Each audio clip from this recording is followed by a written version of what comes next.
Baby, don't check for me. Taking time out to be and live my life off screen. Taking time out to be and live my life. Hey. Taking just don't be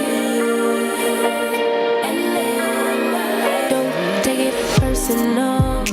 We just building. It's my season, lay foundation. Make a name for generations, please, and make a then take a break or a little vacation and chasing blues away. Hey, hey. You always posting up pictures, trying to look like you winning or look like you always be working. Soaking the moments you live in, yeah. You got the nerve to be on me, shaking your life for the IG. If you got my number, don't add me, 'cause baby, I'm on hiatus. I'm on hiatus. I'm on hiatus. I'm on hiatus. Baby, don't check for me. Taking time out to be and live my life off screen. Taking time out to be and live my life. I'm in a place serene and pure and free. Hey, I ain't worried about what's the wave, only worry about me, yeah. Oh, I'm taking time out to be and live my life off screen. Taking time out to Let me go for one day. Let me lose myself again. Give me something for the pain.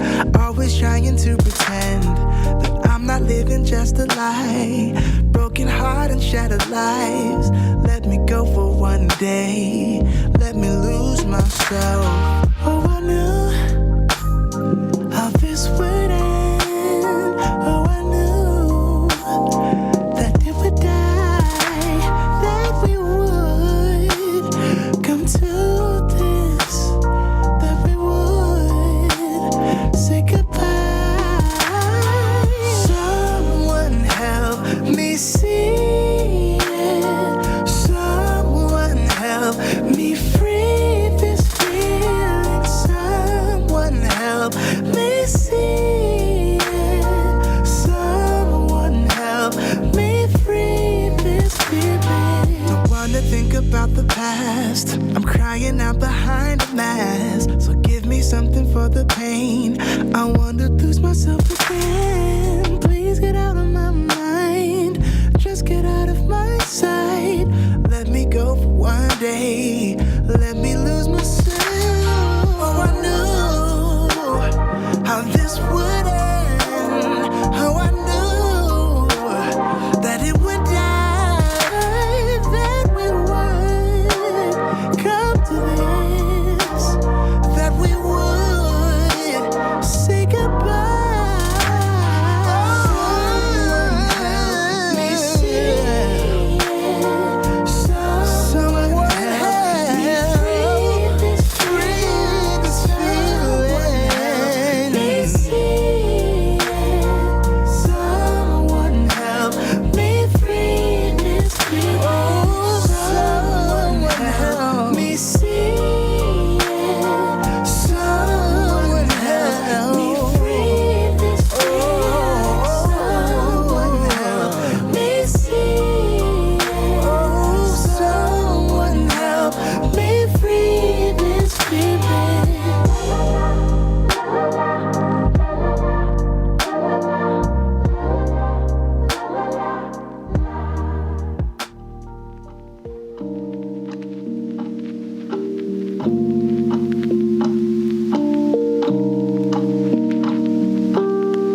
sun.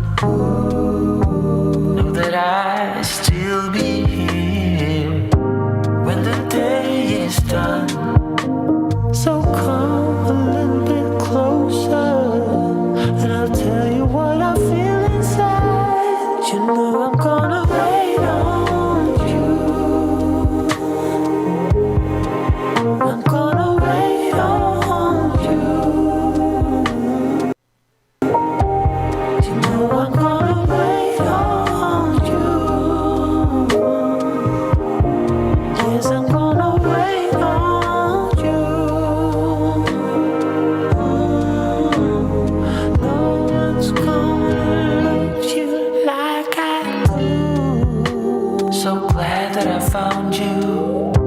You're the missing piece, the last piece of the puzzle. I'm finally at ease. So when times are rough and the promises we made just seem so hollow and weak, and we're about to break, we have to remind ourselves, 'cause we know how we feel inside. You know I'm gonna wait on you. Ain't over till it's over. I'm gonna wait on you. I'm gonna love it till it's gone. You know I'm gonna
The Benjamin Dixon Show is only possible with listener support. Go to www.patreon.com/The BPD Show.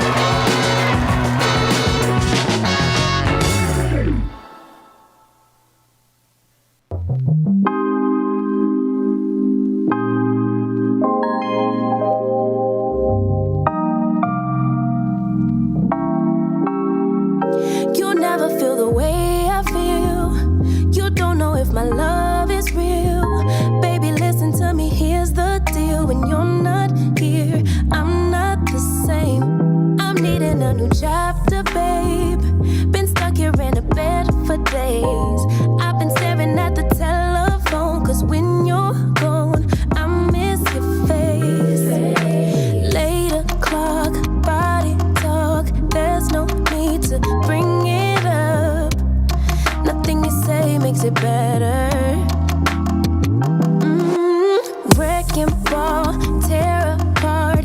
Issues left behind, restart. Nothing you say makes it better. Hey, bring it right back to me, baby. No, we've been here before. Give me the real this time. No cap, no lies. It's our encore. Bring it right back to me, baby. I know my heart wants more. Give me the good this time. No cap, no lies. It's our encore.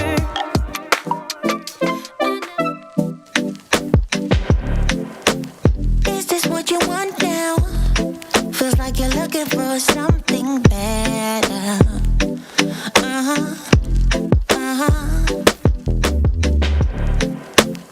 Is this what you want now? Or is it because you can't forget her?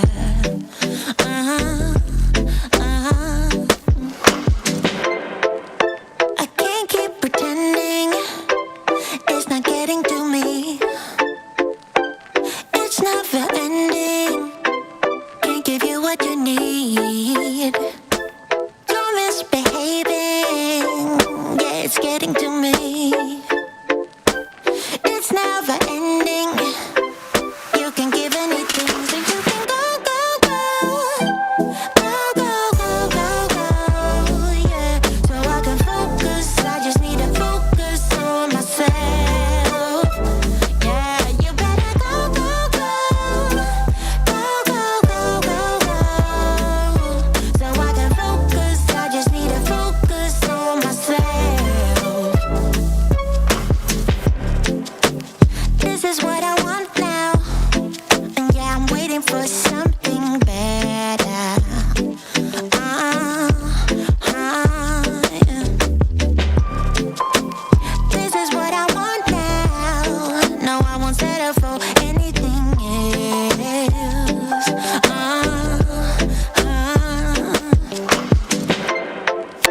I can't keep pretending it's not getting to me. It's never ending. Can't give you what you need. Oh no, no. You're misbehaving. Yeah, it's getting to me. It's never ending. You can give anything, so you can go, go, go. Go, go, go, go, go. Yeah, so I can focus. I just need to focus on myself. Oh, you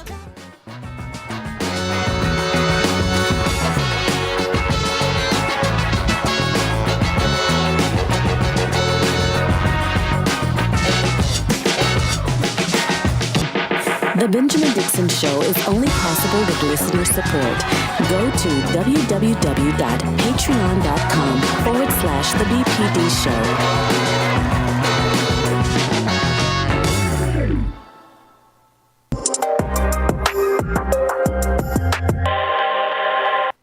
I am independent journalist Georgia Ford. We start today's show with an exclusive story coverage by Benjamin Dixon. As he was on the road traveling, he had the opportunity to stop and speak with truck drivers who work for Amazon. Now, we are probably, most of us, informed about their poor working conditions across the country. This is a company that has 1.2 million employees, 110 warehouses in the U.S., more than 185 globally, a huge employer. Yet they continue to fail at providing safe and healthy working conditions for those who are working for them. Take a look at this video.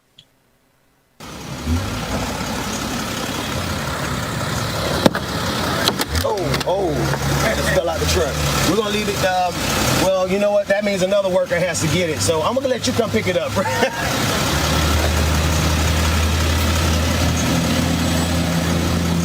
Tell me what this is. Bottle of urine. Whose urine is my it? urine. Why do you have a bottle of urine, brother? Because I don't have the time to stop. So I have to keep up, and I don't have places around me where all my deliveries are. So I have to keep a bottle for whenever I have to use the restroom. That make you feel, man, that you have to do that, like as a human being. I mean. Captured by Ben Dixon, who's joining us now along with Brother Carl Mack. You guys, when you look at an employer this size, it's not a matter of whether or not they have the money to create more equitable and healthy work environments. This is a choice that they're making. And Ben, I know that you pointed this out online. These allegations are not necessarily new allegations, but allegations that should remain at the forefront of people's minds. Good morning, Dr. Mack. The story, the reason I knew I could get the story was because I've read the story. But there's a difference, I think, in reading and seeing. And then the amount of drivers that had pee bottles, we thought it was anecdotal. We thought maybe it was a one-off. I talked to 8 drivers. 7 of the 8 drivers had pee bottles on them, urine bottles on them, or knew or had done it. There was only one driver out of the 8 that had no idea whatsoever what I was talking about, and he just so happened to be a white man. So, Georgia, I would say that, when we think about why this condition exists, I think it's pretty clear that the U.S., in America, we want to say we care about culture. But in fact, what we're saying is we really care as consumers about trying to get that product as quickly as we can, and as importantly, as cheaply as we can. And so when you factor those two things in, time and cost, you will have conditions like this, because if they're working off efficiency, it's about you moving and running and getting those packages in and out to the consumer as quickly as possible. And so because this is not a new story, to Ben's point, and folks have not just absolutely rattled the alarm bell, is because in the end, what the consumer is saying, look, I feel bad about it, but get me my product and get it to me as quickly as you can, as cheaply as you can. And Ben, I'd love for you to elaborate a little bit more on how you were able to connect with these drivers, because this is not necessarily something I would think that people would really be proud to talk about. It feels a little humiliating. It feels a little embarrassing to have to talk about something so personal and to share on camera, even, the conditions that you've been positioned to deal with just because you need to provide for your family. Absolutely, Georgia. There was a part of the clip where because I have tons of footage and audio and interviews. We've only shared a portion of it so far. And one of the videos, part of the video that we stopped at as we were watching it just a moment ago, was a young man who was talking about how he just felt like his voice didn't matter. What he had to say didn't matter. And I found that most of them were really nervous and embarrassed to even know that I knew about the urine bottles. They honestly, they looked at me like, oh my goodness, how does he know about my shame? Well, we know about the shame, quote unquote shame, because we covered the news and we read the articles.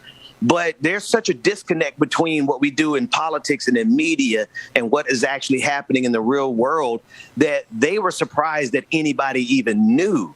But yeah, we knew about this months ago, but did anybody do anything about it? And now I think we have a really easy way to do something about it by everyone politely and kindly and thoughtfully and with empathy ask your drivers to show you their pee bottles, their urine bottles, so we can expose it.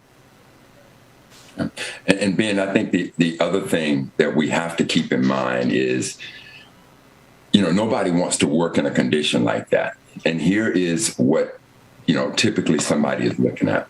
The American minimum wage is $7.25 an hour or abouts. And now if you go to Amazon and it's like, wow, I got a chance to make $18+ an hour. So Amazon is in effect pushing this, they're pushing this condition like, look at what you are working to. And so to the point of where we should all be absolutely concerned about it, because what Amazon is most concerned about is this capitalistic society and what they can do for their shareholders, of which I was one at one time. I've certainly invested in Amazon. And as of Friday, when the stock market closed, one share of Amazon would run you $3,344.94 for one share of Amazon. And that stock is looking to go up. So this is part of what happens. And then if too many people complain about it, now I guarantee you, Ben, that if you take a look at the turnover rate of workers inside of Amazon, now, any organization can talk about the churn of its employees, the turnover rate of its employees. I would dare say that Amazon would probably have one of the highest turnover rates of anybody. I wouldn't be surprised if it was north of literally 100%. So as long as you got that turnover rate continuously happening, you cannot have a group of people who are going to galvanize and say, let's address this, because now you got a whole set of new people coming in who once said, well, shit, I was making $7.25 an hour. Now I'm making $18+ an hour. Things are good. Well, they're good until you begin to understand the deplorable work conditions that one is subjected to, similar to this this shocking piece of footage that you just gone out there to share with us. And, I love the way you frame that, Brother Mac. And if I had to just give it a name, I'm going to call it the new boyfriend phenomenon, because they really do get away with a lot in those. And our new girlfriend, I don't care. The new relationship phenomenon is something that Amazon and a lot of businesses are able to get away with, because they know there's going to always be a new pool of labor who's excited about that new relationship until they realize how much they've been gaslit. Right. Well, and I think that's why it's so important at some point that a union is formed. I mean, we've seen this type of exploitation with other employers in the past, and usually the conditions aren't mitigated until a union is formed and you have the collective body of people in conjunction with other outside entities that can actively advocate for better conditions, better pay. And to me, I mean, when you talk about just the ability to use the bathroom, we're not in a third world country. And even if we were, we should still be actually advocating for just the basic human right of being able to access a restroom so that you can relieve yourself. I want to take a look back at this exclusive footage captured by Ben Dixon while he was on the road. I know we saw just a short clip there, 30 seconds, but there's more. Take a look at this. Where all my deliveries are, so I have to keep a bottle for whenever I have to use restroom. That make you feel, man, that you have to do that, like as a human being. I mean, how the world is going, I do what I gotta do to maintain me and mine. That's pretty much it. I can't complain too much about it, because to me, my voice don't even matter that much. About it. Do you have a bottle in the van? I mean, yeah, but usually I throw them out. You've had to pee in your truck before? Yes. Why? Because most of the areas we deliver in, they don't have any bathrooms around there. And not a lot of people want to stop, and take time out of their route and get behind just to go pee. This is actually the second Amazon team I've worked for, and I've always done it. And you've had to do it with both teams. Is it 2 different states or the same state? Same state, 2 different warehouses. 2 different warehouses, same conditions. So you figure we'll see this across the country. Yep. This is the beginning of the day, and I'm not going to hold you up. Show us what you normally have to pee in. So when you're done eating, you pee in that. Yep. Right. It's more difficult. It's difficult. How does that make you feel as a human?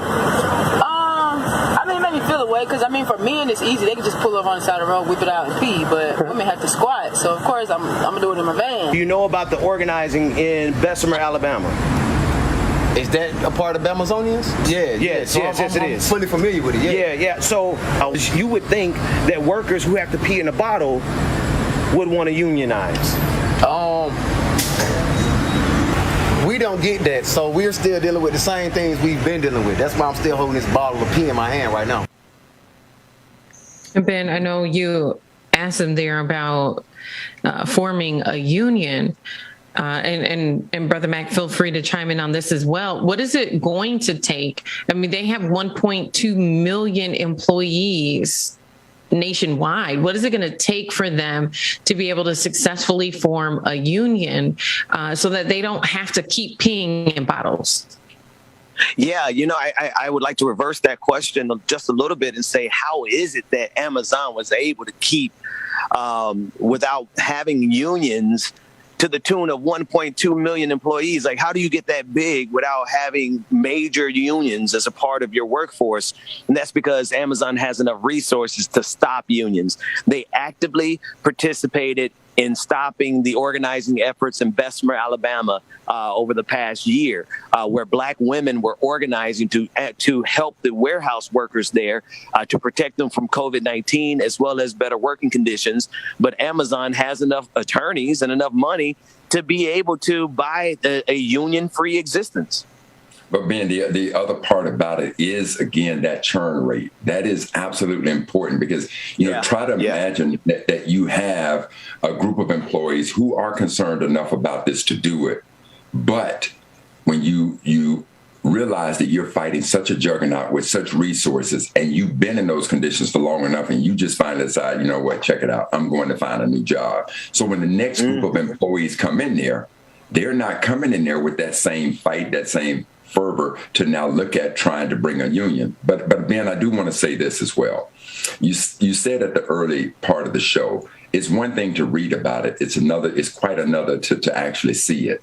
And I got to tell you, nothing can be more sobering because to look at the video, to listen to them tell that story and to know that these are the work conditions that they're working on, and then juxtapose that thought to the man who founded Amazon. Yeah. And now just as a sidekick, I think I'll just take a trip into outer space at the expense of these types of working conditions. And unbelievable. And heaven forbid, don't even get me to talking about whether or not Amazon cares about climate change with electric trucks. Yeah. Don't talk to me about climate change when you do not even care about the very people who work for their organization. Unbelievable. That's right.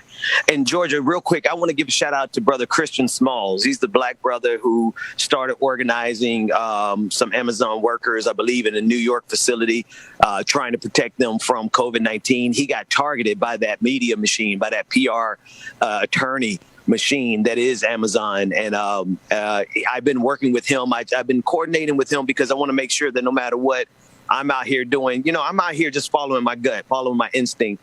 But they are actually doing the organizing and the planning. So I've been able to coordinate with him to make sure that what we put out protects the workers exactly the way they need to be protected. And then I'm hoping we can get him to come on later on this week to speak with you or any of the hosts about the ongoing existing organizing efforts of Amazon workers.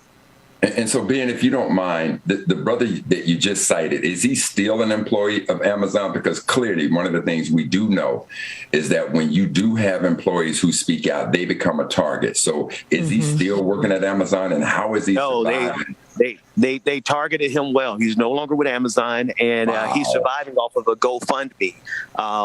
We've been able to. He started the GoFundMe, and they were pretty successful. And then a couple of us influencers got a hold of it, and we've been able to just share it and make sure that he's sustained. Wow. Well, and, Brother Mac, you talked about how sobering it is to actually see the video, even though we've heard the reports, to actually see the video of it. I don't know about you guys. I have a pretty sensitive intake for some of this stuff. And so when I keep seeing that bottle of urine fall out the truck, it turns my stomach, and it just kind of feel that feeling like I'm about to throw up, because it's nasty, it's disgusting, it's unsanitary.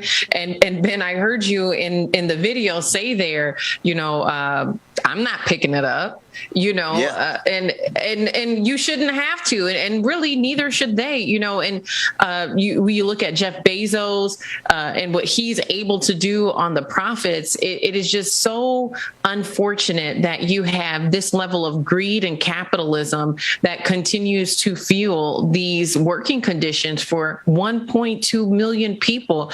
I think that we are just scratching the surface, and Ben, I'd really like to applaud you for your courage in stepping up and getting the footage that you've gotten on this story, this exclusive footage.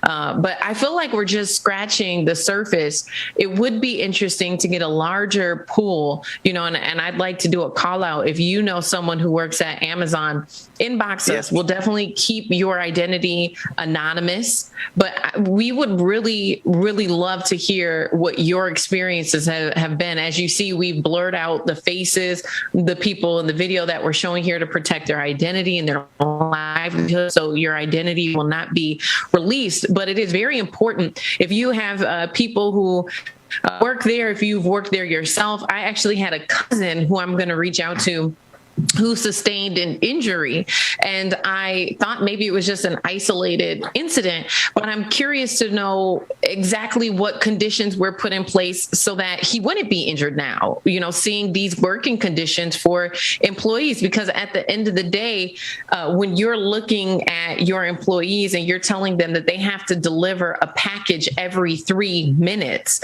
there's absolutely no way that a driver can be successful in that many deliveries while also factoring in a restroom break. It's just not feasible.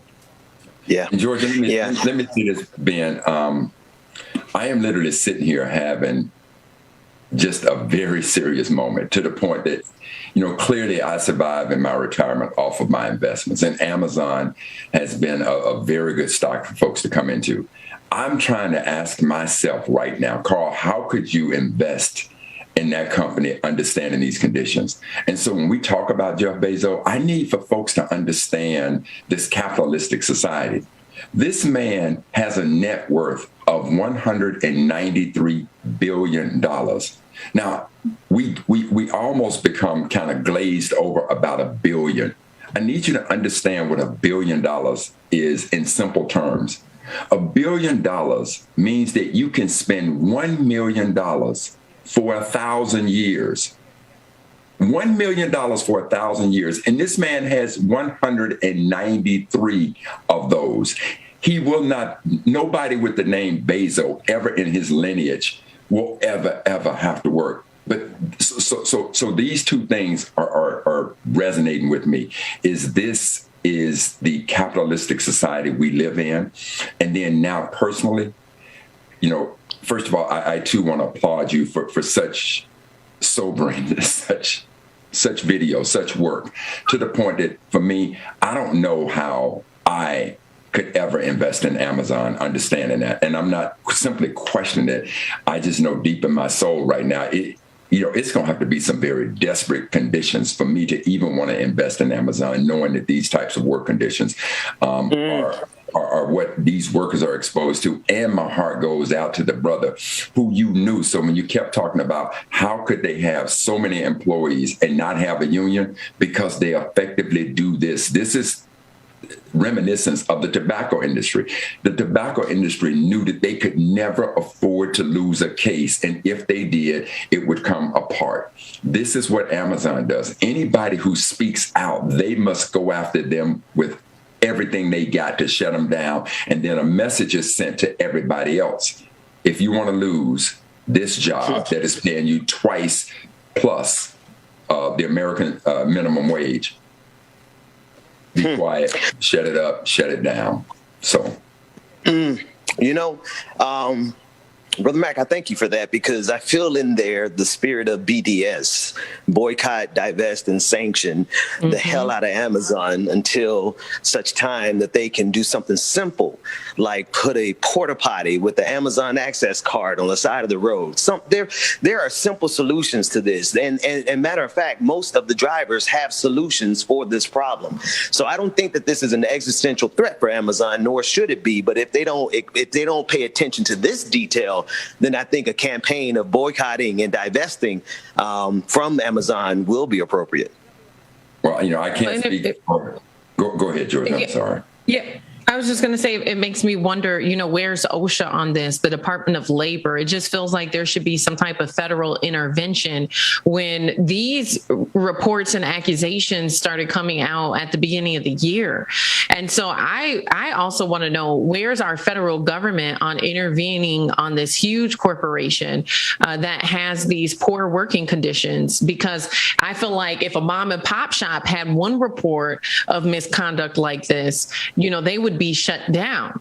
And so it's important as we continue to look at the collective power that some of these corporations have to override basic employment laws. This is, it would be interesting to get a labor lawyer, employment lawyer on the line to find out what laws are being broken here. Is this legal? Because it doesn't feel like these types of working conditions meet OSHA standards. So where's the federal enforcement?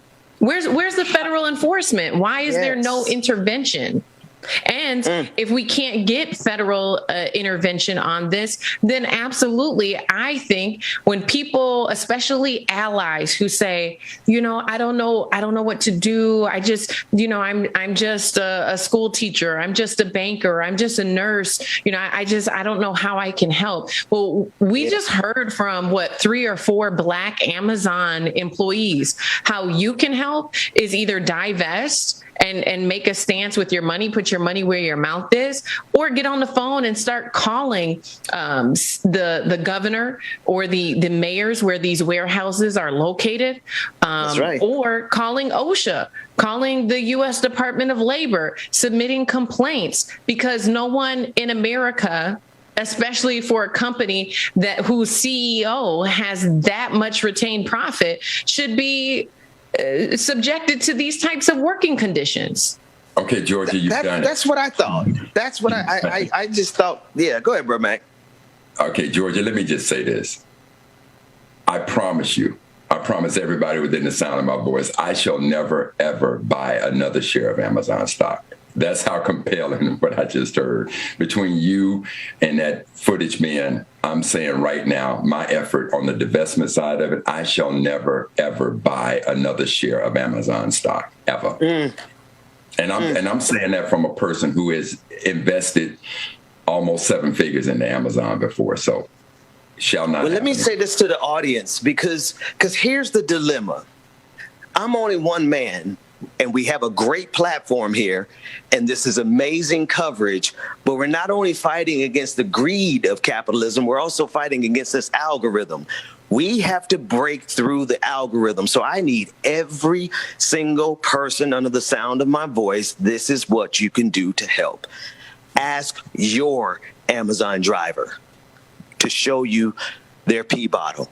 I want you to take a picture of it, and I want you to post it online. And then I want you to use a hashtag Amazon abuse. It's a statement first. Stop the hashtag Amazon abuse. If we get about 500 people posting pictures, and I know we could do that much. I may not have some of these other audiences' sizes to just do it with one tweet. We can do it together. If you get the word out, we can change. This is one thing we can change. Because let me tell you, I was driving from Cleveland, And let me tell you, when I pulled over and you run into those bushes, you don't care where you go when you got to go on the side of the road, right? Can you imagine how good it would be for those drivers to be able to use the bathroom? I think we could fix that.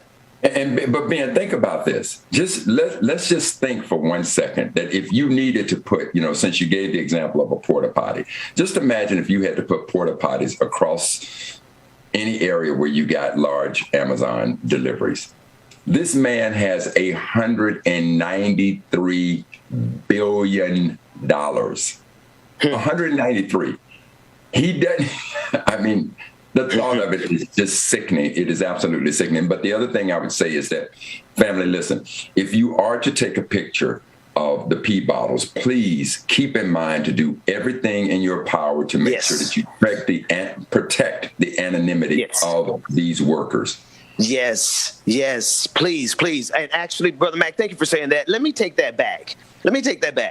Don't put out a single photo of anybody. Send them to us we took, me and my wild ass neighbor Jimmy, when I got back in town with these photos, he insisted that he check and double check and triple check because I was telling him about it. And he's a working class dude. And he was like, Ben, you just got to make sure you protect everybody. So send the pictures to us.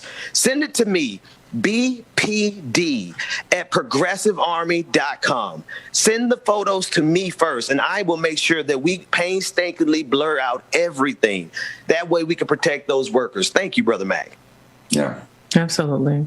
Well, as we close here, for those of you who are just joining us and you may have missed the clips there that we played, we're going to go ahead and end today's segment with the video. If we can just roll that video again. Thank you guys for tuning in. Make sure you guys are asking your Amazon drivers for those photos, sending them in, and we appreciate you. I'll see you tomorrow.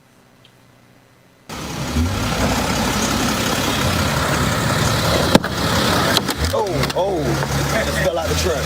We're going to leave it. Well, you know what? That means another worker has to get it. So I'm going to let you come pick it up.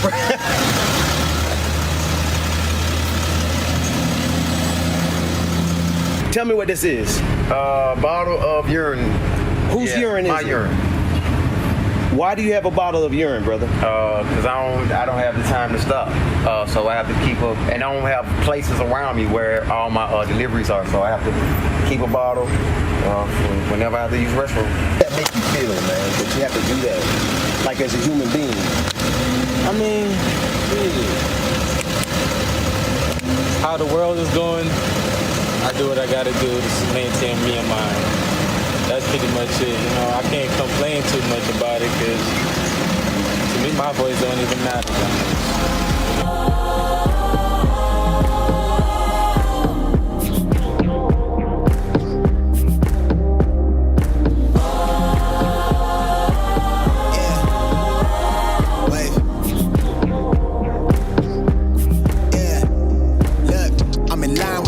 I'm in sync with the earth.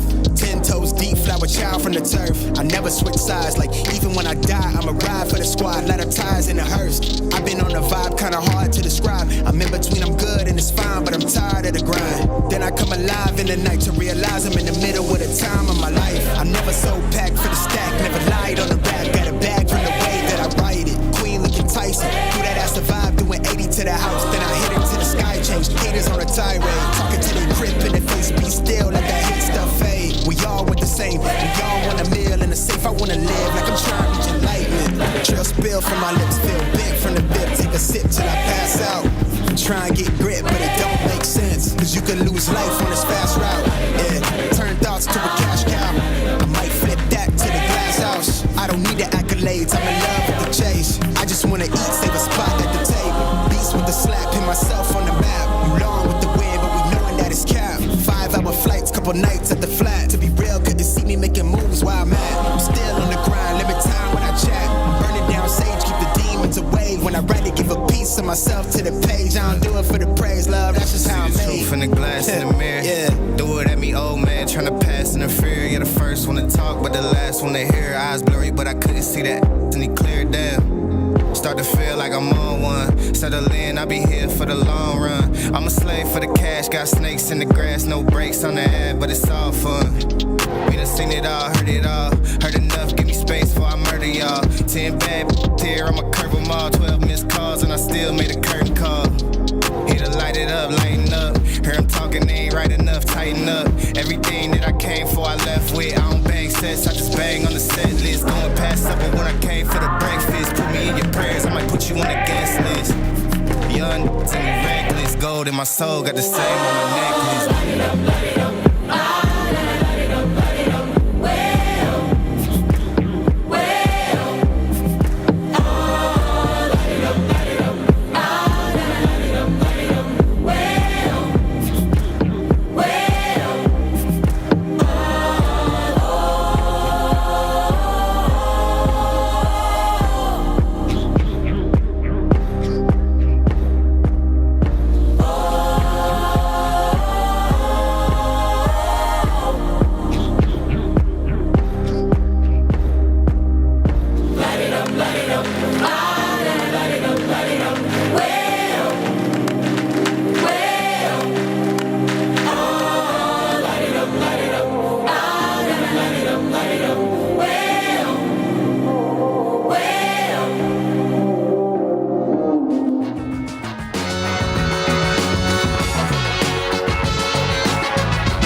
The Benjamin Dixon Show is only possible with listener support.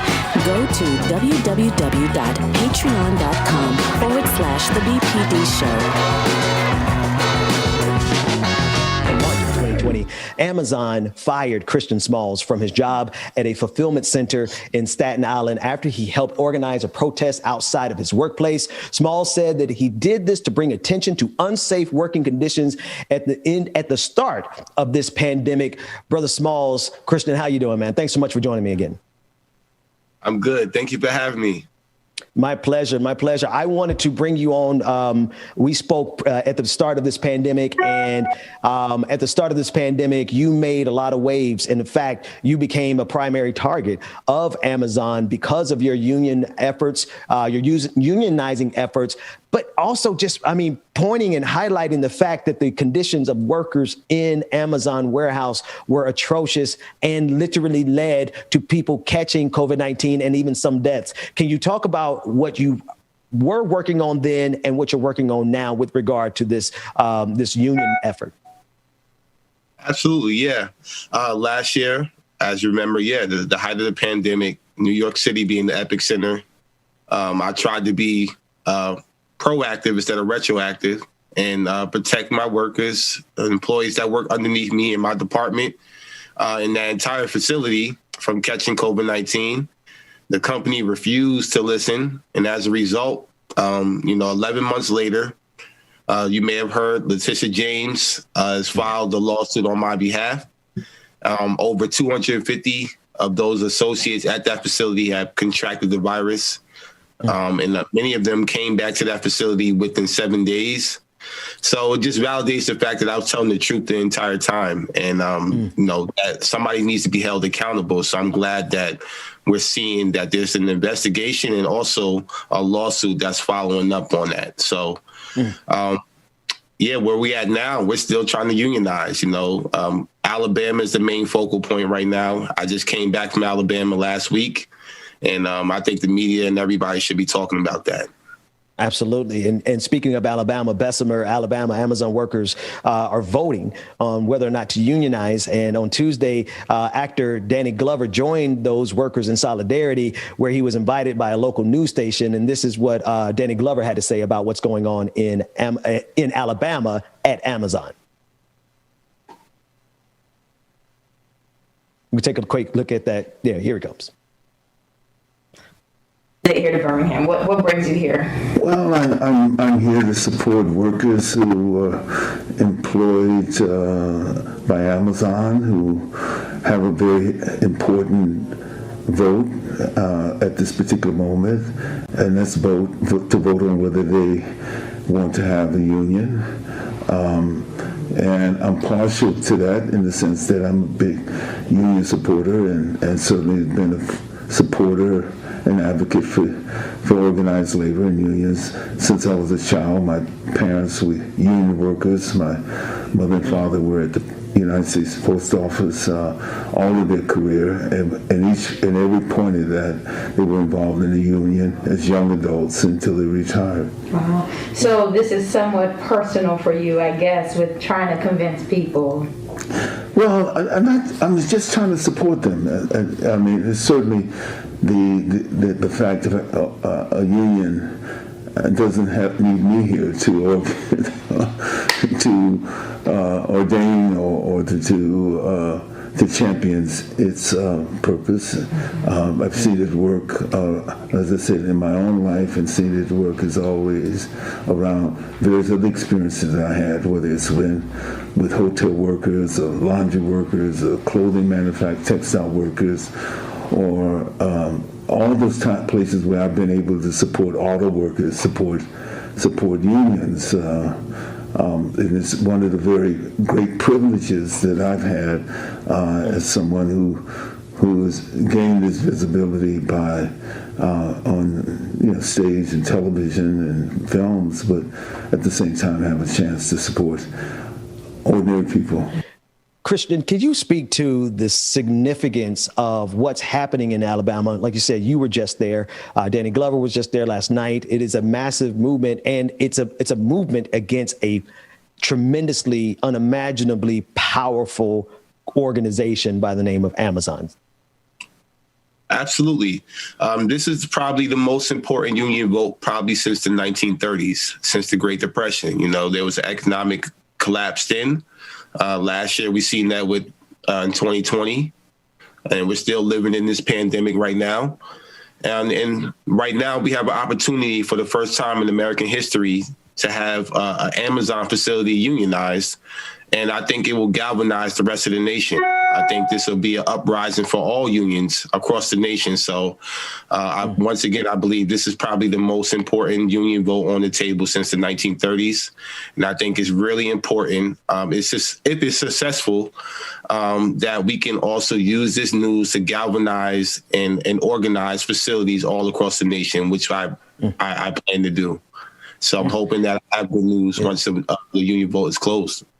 I want to bring my co-host Rebecca Azor into the conversation because, as I look at what you're doing, man, and the fact that you personally have been a target of Amazon, right? The first thing they did was fire you. And then the next thing they did was a PR campaign against you. And you had to get help from the people. The people had to step in and speak to that real quick for me. Yeah, that's exactly what happened. A week after I was fired, Jeff Bezos and his top general counsel, tried to run a smear campaign, calling me not smart or articulate, and ironically, making me the whole face of the unionizing efforts.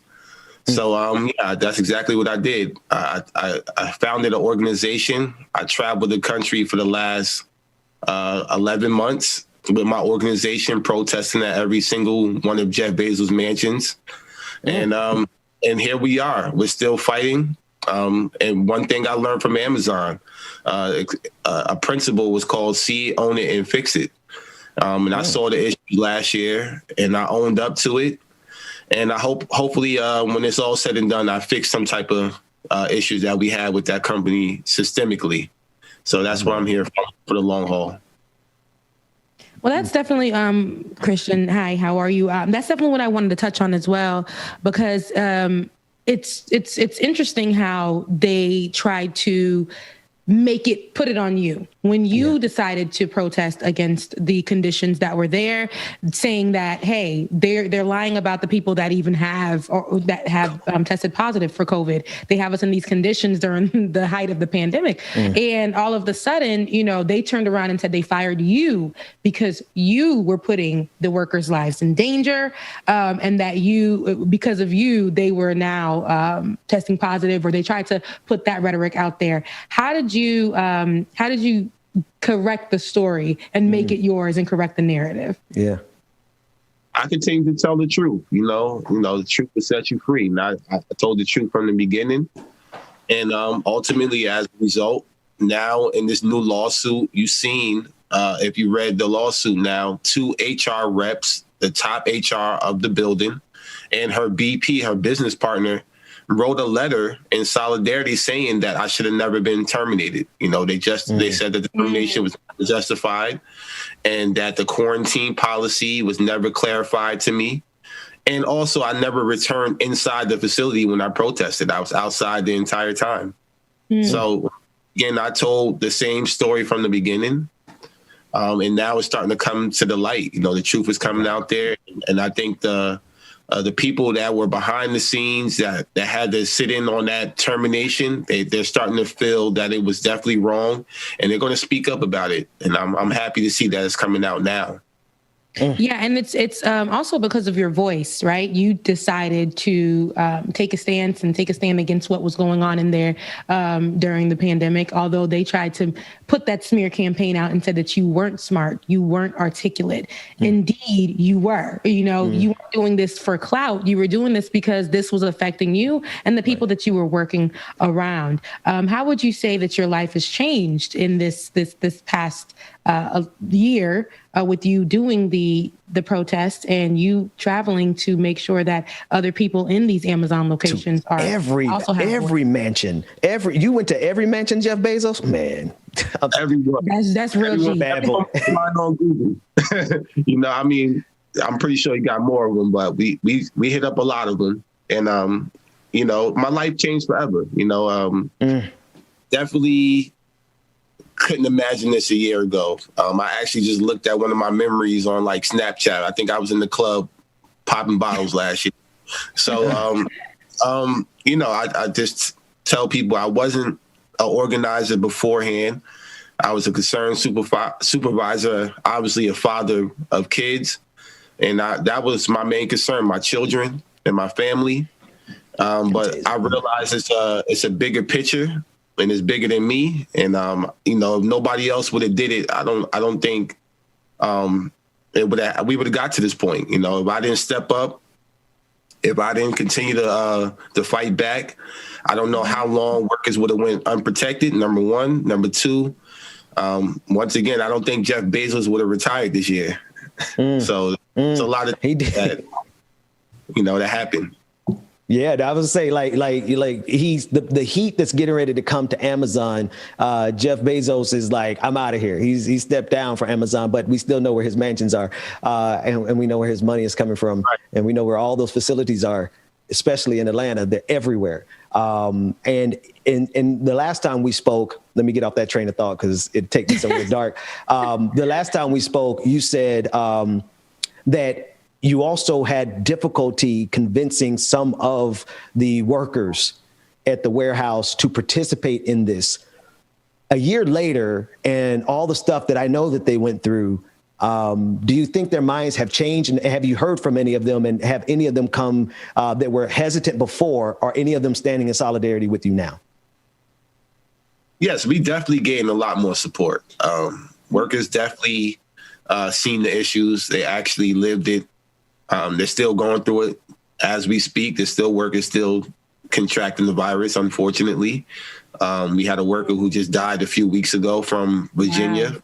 He was a COVID tester. You know, Pushan Brown, you know, I had to raise money for that family.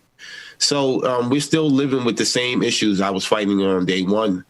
But we definitely have a lot more support now, even international support, you know, from Amazon workers over the world. So, you know, I'm hoping once again with the union vote in Alabama, I have some good news after March 29th when the vote is closed, to come back up here in New York and start, you know, organizing that building again in the Staten Island. Part of the lawsuit is actual reinstatement. So is it possible they reinstate me? You know, that probably better my position first... only. Better position only. We ain't taking nothing less, baby. Yeah. Nah, they needed. Oh yeah. Yeah. Yeah, man. Nah. Listen. Before we get out of here, because we're coming up on the half hour mark, but I want the people to support you. And tell them. Is your GoFundMe still up? Matter of fact. Right. So tell them about where they can financially support you and where they can follow you, and anything else you need them to know about your work. Absolutely. Yes. Follow me on Twitter at @shut_down Amazon. No surprise there. My organization at TCOEW on Facebook, Instagram, and Twitter at TCOEW. The GoFundMe is on my Instagram page. And the link is in the bio, Chris.Smalls_. Yeah. Christian Smalls, brother, thank you so much. I just want to say this while you're on air before we turn it over to the DJ to take us out of here. Rebecca, if you want to get a last word, obviously it's your show. I'm just filling in. But man, one thing that I came to terms with over this pandemic was that the revolution will not be led by podcasters. It won't be led by YouTubers. Ain't going to be led by people like me. It's going to be led by brothers and sisters and non-gender conforming individuals like you who are actually out there with your lives on the line right now in this moment, delivering packages to the rest of us privileged people who have the luxury of staying this pandemic at home. So I salute you, brother, in solidarity. And also, Christian, you know, like I said, they tried to count you out. It's just a theme for the week. Today, they tried to literally count you out, you know, they tried to count you out back at that time, and you were just a supervisor that was concerned, but you pulled back up and you was like, you know, well, who ain't smart? Who's not articulate? I'm fighting for people. I'm doing my thing. And you just been winning ever since. But the fact that you're doing it, you know, by helping people, that is the biggest part to me. And when you are genuine like you, it's going to keep on coming. Like your heart is really, truly there. And I think that that's why it's important that people see this and they support you. It's just going to grow, and more power to you, brother. More power to you. Yeah.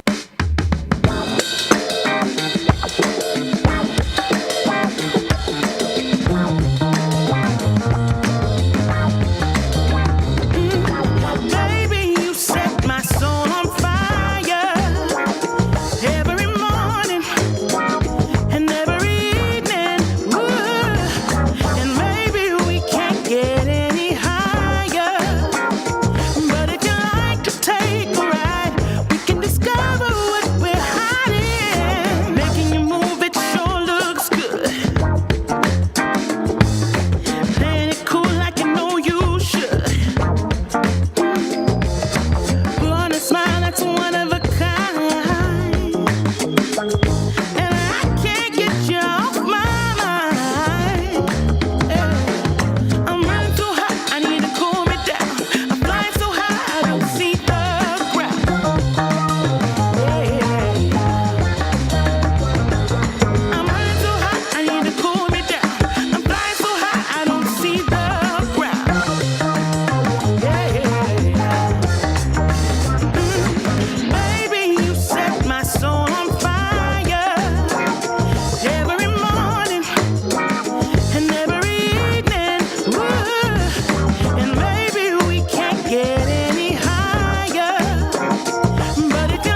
But if you want to kill all the businesses simultaneously, you implement Marxism.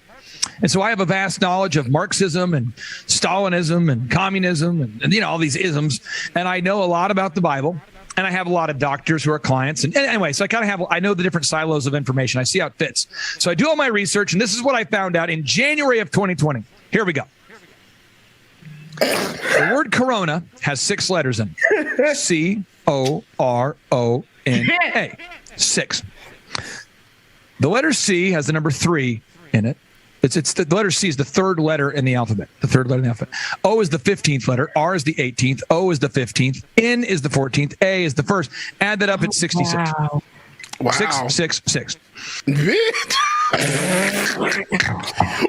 is the most conspiracy thing that I've ever heard. I told y'all I had a clip for you.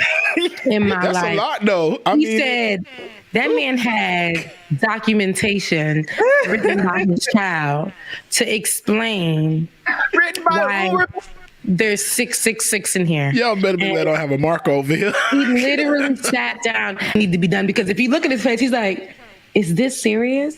Like, is this man really on here?" And then he pulled. I ain't gonna say that. He pulled a man that is well known online for taking credit for work that he didn't do and getting real famous off of it. But he said he's a theologian. Yeah, he knows the Bible. He knows numbers. He's a scientist. He's all of this all in one. And this is why you should believe him. And this is a pure conspiracy. This is like me just saying, That's the highest level of conspiracy. You guys, I'm Black, and my melanin empowers me to speak with a deeper voice. See, if you can see, I have a black shirt, and because I'm wearing a black shirt, I have black print, and because I have these black prints in here, and if you really look at them, they're snakeskin, and it shows that we come from the earth. And then I made sure to add that brown in there, brown and black equals unity. And then my earrings are showing where we actually originate from and what is the color of this earring. It is black. It's black. That black empowers you to have a deeper, stronger voice. You see how that all ties back to how it started. I need some congos. Ruder tutor, China tutor. Turns out I play carcass. Bang bang. Hakuna Matata, should have bought a Hyundai. Everything's going our way. Hey.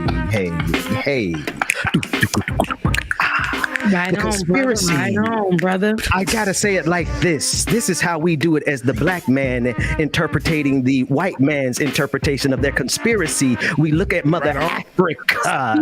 We recognize that from the bowels of Mother Africa, we have the vibranium. We got the vibranium running in our DNA. You have to understand that B represents the number 2 in the alphabet. L represents whatever the number L represents in the alphabet. I don't know what it stands and adds up to, but it means black is beautiful. That's what the hell black translates into. My brother. 777. From a king. It can only come from a king, my brother. And this shows me that you are awakened from your 3rd and 4th eye. I don't know, but that is what I know. The medulla oblongata is operating at a frequency. That's all. The hematoma is the melanoma, and the melanin is the We love our black, and we love it black. But don't come for us, Hotep.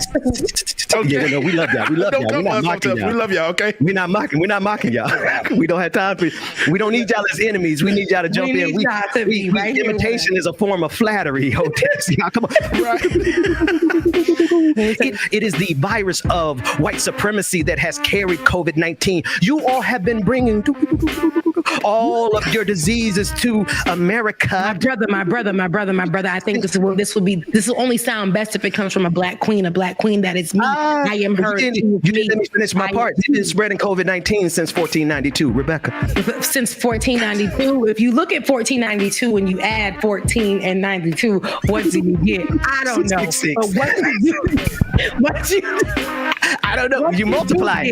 It's a number that doesn't equate to our cells. Our cells were meant to divide and come back together and reproduce naturally without any injection of the man. The man being a man without any melanin. If I can say that again, the man being the man without any melanin. So if we put our trust in the man without any melanin, what's going to happen is the injection inside of us is going to start making us clear. They want our melanin, my black sister. Clear in skin color where people can't really see how we shine when the sun shines on our skin, and there is no more melanin. Again, we're getting injection from the man without any melanin, my brother. I have one of those hats. Look, why you go get right-wing pastor Greg Locke as he's talking about COVID-19. Now, Rebecca, you know Pastor Greg Locke because he's the one that was out there on the stage kicking and screaming and doing all those things bombastically like you described. The theatrics, right? I mean, we do the theatrics too, but yeah. We do, but we do it better. We do, you know, it's from our DNA that we do it. They imitate, they colonize that. But I digress. Listen to Pastor Greg Locke as he is ministering to his people this false message. Listen. The last 15 or 16 months has really just been a dress rehearsal. You know, I tell people it's not the mark of the beast. I get that. But it is a precursor for the beast system, because now we know what churches are going to close. We know who's going to roll over. We know who's going to stand up. They already know. And so I tell people they know who's going to be a problem and they know who's not. Well, I'm going to be a problem. Okay, I have no trouble with that. I'm going to be a problem. I'm going to be a rebel rouser, because when tyranny becomes law, rebellion becomes biblical. And I don't think people understand that fact. Everybody wants to quote Romans 13. I know pastors in the United States of America that I've preached for that if this would have been, you know, Nazi Germany, they would have been the first person to put a Jew on a boxcar and then start quoting Bible verses about Romans 13 and how we ought to obey the governing authorities. These are Acts chapter 5 days. We have to obey God rather than man. Before y'all respond, I just want to make sure that we understand what this clown is talking about. He's talking about getting the vaccine. He's talking about the COVID-19 vaccination and how that is a precursor for the mark of the beast and how that is synonymous with the oppression that the Jewish people faced during the Holocaust. And he's preaching it to his members as if it is the gospel truth. Rebecca. It's the same thing I just said. You know, hearing what he has to say about the vaccine, he's also somebody that probably advises what's that little Fox News host name that we used to cover a lot with the little banging? Tucker Carlson. Right, him as well. with the little banging. This is where they get their good counsel. So, you know, to hear this is nothing to me, because it's just what they do make sure, though, is that the message that they send, the message that goes across, is going to always align, right, with their political view. All of them. You ain't never going to go to one and ask them, how do you feel about the vaccine? And hear them say, well, you know what? I think the vaccine is going to save lives. You're going to hear this exact same thing. They're putting in a chip in our bodies to control us. And then in the church, they're going to change that to remix it to basically that is the mark of the beast. And that's how they're going to, and the government uses it to control you. And that isn't of God. We're not meant to be controlled by the world. And the Bible says what we need to do as a people is go and rebel. And what we saw, though, mind you, these are the same people that preached to those people that walked up those Capitol steps on the 6th for that terrorist attack. Okay, so this is what they teach them to do. That is the form of rebellion. And him saying that, anytime he says that, that's what the people that he advises hears. That's what those people did on January 6th. And you can bet your bottom dollar that won't be the last time they do something like that. So, Brother Mac, wow. Well, you know, Ben, you know, I love bringing receipts. And given that you have been a man of divinity, and I, a Sunday school dropout, I will defer. Thank you very much. Well, listen, I can't really claim to be a man of divinity, but I did learn enough to know BS. I did learn enough to know BS teaching when I see it.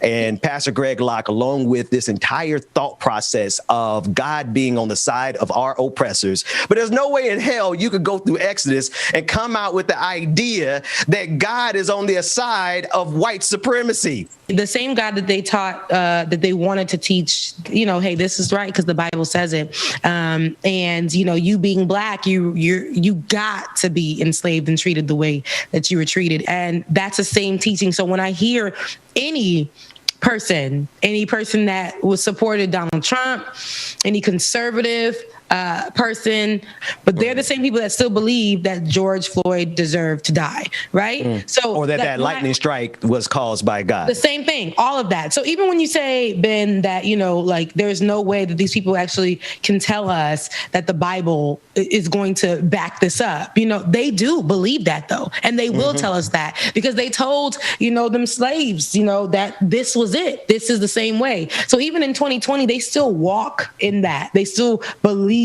that.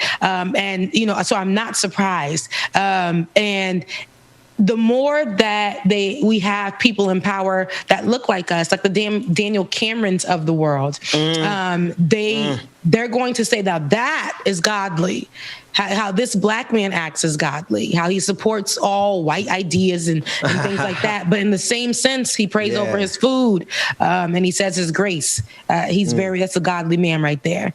That's what they teach us. I will say this, even as a Sunday school dropout, religion should promote a oneness of humanity. And basically what we're talking about in this situation of the son of negative 45, little negative, is reason and stupid are trying to have a conversation. And I'll say it again, reason and stupid. It is impossible for reason and stupid to have a conversation. It is simply impossible. I look at these folks and I look at the fact that they have no compunction about co-opting Martin Luther King. We said that with On the Clock with Georgia Fort. We see they love promoting people like Daniel Cameron, like you said, Rebecca Zora, the Kentucky District Attorney, or Attorney General rather, who refused to bring charges against the cops who killed Breonna Taylor. Right? Let's call him Little Danny.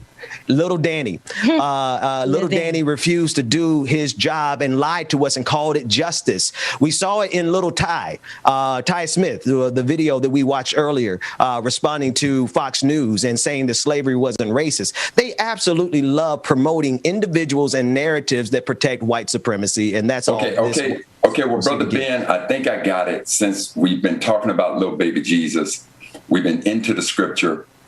What Little Ty and Little Danny and Little Cammy, what they all represent, scripturally speaking, would be the one who accepted those 30 dirty pieces of silver. You may know him as Judas. Like it or not. There are always going to be people who are willing to sell out their own. Hell, they sold out Jesus for 30 pieces of silver. You think they won't sell us out for whatever contract they got for the chance to run for Mitch McConnell's seat, Little Daniel? Little Danny. Let's go to a quick break. We go a quick break. We got to snap on somebody who's going after one of our little sisters.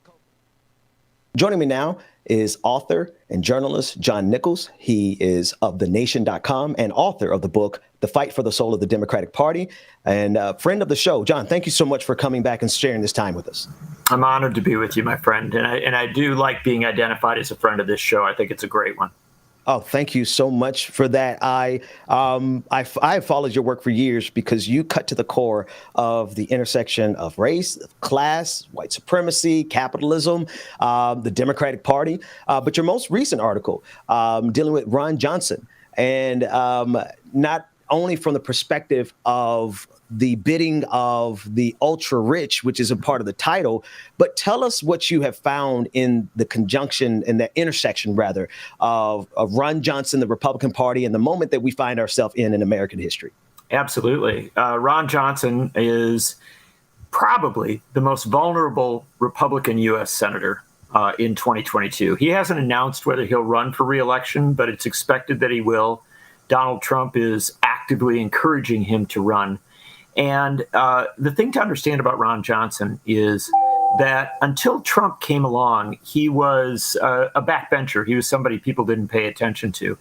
When Trump came on the scene, Johnson kind of flowered. He was excited. He was thrilled. He loves this world of conspiracy theories and kind of really ugly, crude politics. That's where Johnson's at. And so a lot of people think of him as just a, kind of an unblinking, unthinking Trumper. But there's a deeper, darker side to the guy, and that is he's a very rich man who got himself elected to the U.S. Senate by spending a lot of money, much of it his own money initially. And since he has been there, he has used his position to dramatically enrich his campaign donors. And a new study by ProPublica reveals that two major donors to the Johnson's campaign and to his political projects, to PACs that have supported him in key elections, gave in the last election cycle about $20 million to help Johnson get elected. Wow. I know, it's a huge amount. Wow. But here's a bigger number for you, my friend. Johnson then went to the mat in the 2017 tax cut fight, the Trump tax cut, to include a small provision that even Trump didn't want to do, right? And because it was so closely divided, Johnson said, well, I'm not going to vote for this unless I get this. It became such a big deal that they included the provision he had asked for.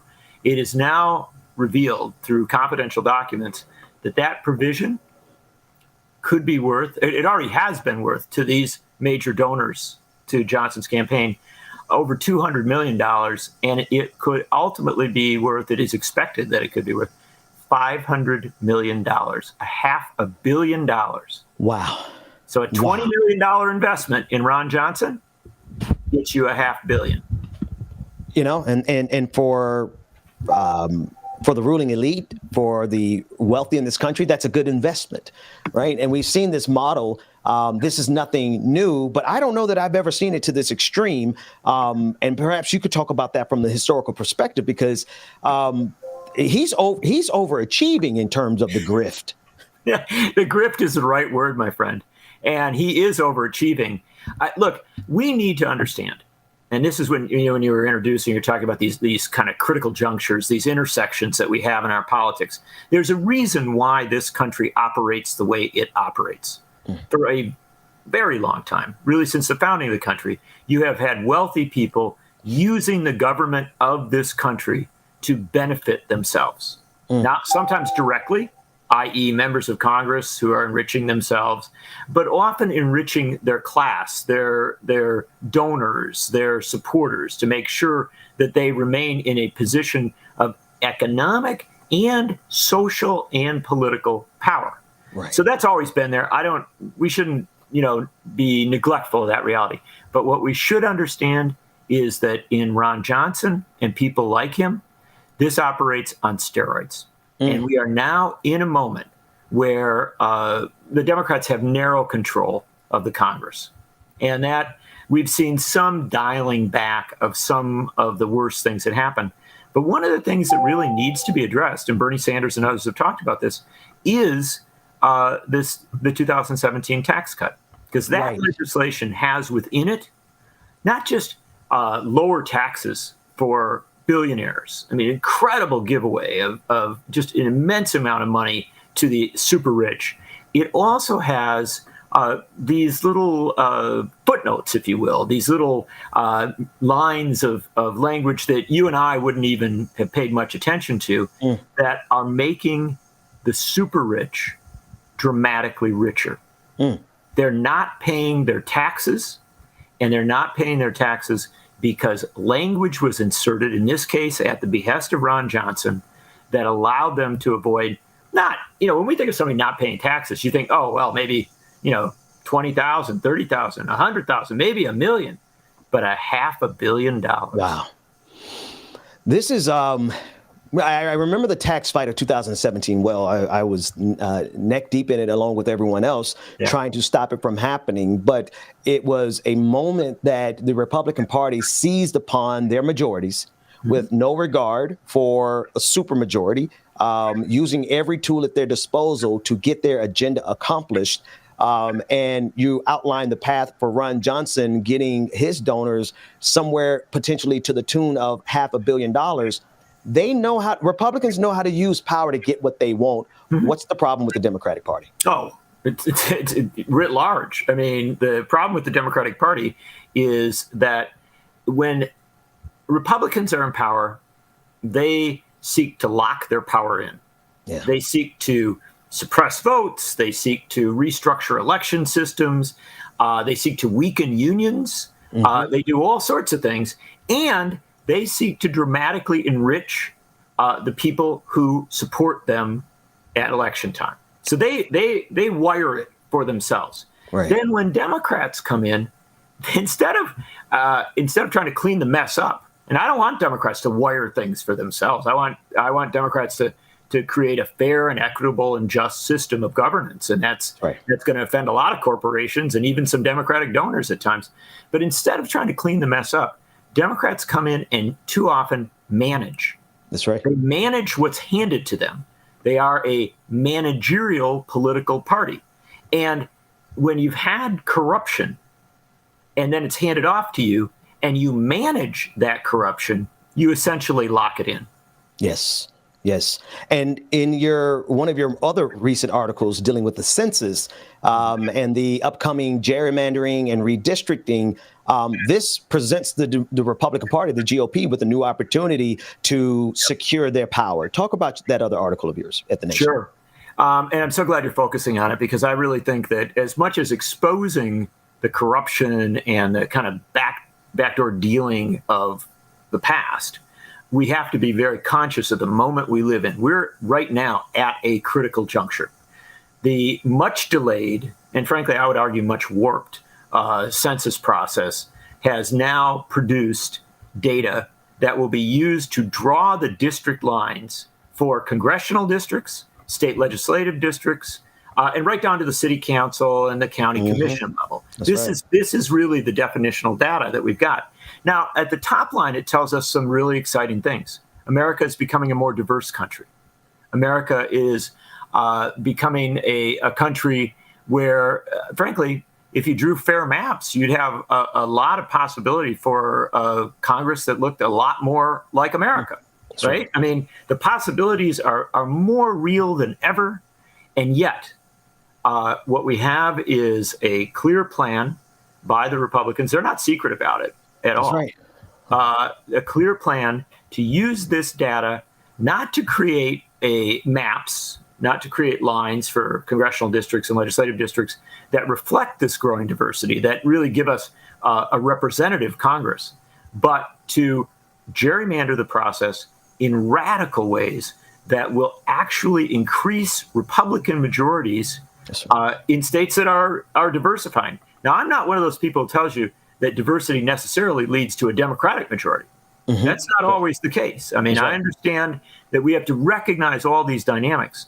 But what I can tell you is that the Republican plan is to use this data for one purpose and one purpose only. And that is to warp the process sufficiently that even if most people vote for Democratic candidates in a particular state, that state will have overwhelming Republican representation. And this is what we see all across the country, right? When you couple the redistricting with the reality of the Electoral College, this is how Republicans who represent a minority opinion in this country, this is how, like that 30% or that 33% that no matter what Donald Trump did, they always supported him. This is how we have the tyranny of the minority. Could you tell the audience not only about the tyranny of the majority, but how do we overcome that when we have a Democratic Party that doesn't seem to recognize the score? Well, it's clear. I'll start with the Democratic Party. It's clear they do not recognize the score. They left for recess, for their summer recess, and would that we could all have been, take a month off, right? Right. Wonderful. So they're out. They've left Washington, and they didn't in the Senate do the single thing they need to do, which is overturn the filibuster, or at least find a workaround on democracy issues, and pass the For the People Act and the John Lewis Voting Rights Advancement Act. These two pieces of legislation address gerrymandering. They literally get to the heart of the matter. Now, literally days before the data came down, at a point when the Congress could have done exactly what they need to do to make sure that we get fair lines, they didn't do it. And so now we're in this danger zone. So that I begin with that side of it, why that's concerning. Now, why is it a danger zone? Because very, very wealthy people, and remember we started our conversation with our Republican friends who make the rich much richer. Yeah. Very wealthy people have poured a fortune into weaponizing the redistricting process. And what they have done is develop computer programs, develop strategies, hired people, brought folks into the mix, brought lawyers in. They're ready to go. And in states across the country, they're going to do it. They're going to draw lines that create a circumstance much like what's happened in my home state of Wisconsin. In 2011, the Republicans had control of the governorship and the state legislature. They radically gerrymandered the state in a way much worse than many states around the country. But they set the model in Wisconsin. Now, what happened? In several election cycles in Wisconsin, we've had as many as 200,000 more people vote for Democrats to control the legislature than Republicans, and yet the Republicans have retained a two-thirds majority, almost two-thirds majority in the legislature. You understand, this is just breaking the very concept of democracy. And that's breaking the very concept of democracy. I believe that should be the motto of the Republican Party, but I also believe that should be the understanding of the complicity of the Democrats by not understanding the score. I know this may be beating a dead horse, but I think for the audience's sake, could you just express in very direct terms what the Democratic Party could actually be doing with the power that they currently have to stop the Republican Party from breaking democracy? Sure. It's a very simple process, and it's not too late. I mean, I don't want to be too hopeless on this. It does take time to gerrymander. And so the new data that's come down is, it's already being jammed into those computers. It's already, the strategists are already at work. They are in both Republican and Democratic controlled states trying to draw lines, and the process is in play. It's just that for a variety of reasons, the process favors the Republicans because they control more state houses at this point. And they also control them in a lot of the places, southern states like Texas, Florida, where you've had a little bit of increase in population. So they're going to draw more seats, while many northern seats are going to lose seats, New York, Illinois, places like that. So with that understood, they are rushing to do this. And the truth of the matter is, without federal intervention, without some sort of federal standard that says gerrymandering cannot be the way in which we use this data, they're going to get away with it. They're going to do it. Now, they'll be challenged in the courts, and sometimes a judge will say no. It will often be when a map is genuinely and clearly discriminatory, right? When there's clear evidence of something that's fundamentally wrong. But the courts will not intervene to say, no, this is just simply partisan. You've drawn a map that is anti-democratic, that does not create competitive districts, that doesn't allow for a result that clearly represents the will of the people. The courts don't tend to do that. That's something Congress has to set down as a standard. Now, because they didn't do it before the recess, when the Senate gets back, if they do not move immediately to scrap the filibuster and to pass the For the People Act and the John Lewis Voting Rights Advancement Act, if they don't do those two immediately, then we'll watch it day by day. You and I, we can come back on in September and October and November, and we can count the states off. Texas, Florida, Georgia, where you're not increasing the number of seats, but even with the same number of seats, you can reshuffle it. State after state after state. And I will tell you this, serious analysts say that through just the process of gerrymandering, the Republicans could well get this number of seats they need to effectively assure that in 2022 they get control of the House of Representatives. That's what's at stake if Democrats don't move in September. And we're even getting our chorus behind us cheering us on. Yeah, I think that's our cue, Brother John Nichols. My kids have just raided my home office. And it's a critical point of the conversation, because you're saying, before we get out of here, you're saying that if Democrats don't do what they need to do when they come back from recess, a recess that they shouldn't have taken, but I digress, we're going to be able to watch state by state as they fall to the gerrymandering forces of the Republican Party. There is simply no question of it. You do such a great job of covering all these issues. And I know you'll do it well in the fall. But frankly, I don't want you to have to do it. I don't want myself to have to be writing, one, horrified, aghast, deeply troubled headline after another about how a gerrymander in Texas has, effectively undermined democracy in that state. A gerrymander in Georgia has effectively undermined democracy in that state. In Florida, in state after state after state. And I don't want to write that piece, back in 2022 that says, even though more people voted for Democrats for Congress than Republicans, Republicans got control of the House of Representatives. Wow. The writing is on the wall. And I hope that the powers that be will listen, so that we don't have to find a way to salvage democracy from the Democrats having the power to protect it, but not protecting it. John Nichols of The Nation, two of your most recent articles were covering the census, and as well as the article on Ron Johnson. I had no idea he was such a prolific grifter. Thank you for covering these stories for us. It's an honor to be with you, my friend. Thanks for covering him on your show. Thank you so much. I don't think they know. That's my word. Yeah. That's my hold up. You gonna say what they said, play. So I skip straight ahead to the bread part. Top out, I'm cool on the chit chat. With the kid, know I got the gift pack. You gonna say what they said, play. So I skip straight ahead to the bread part. Top out, I'm cool on the chit chat.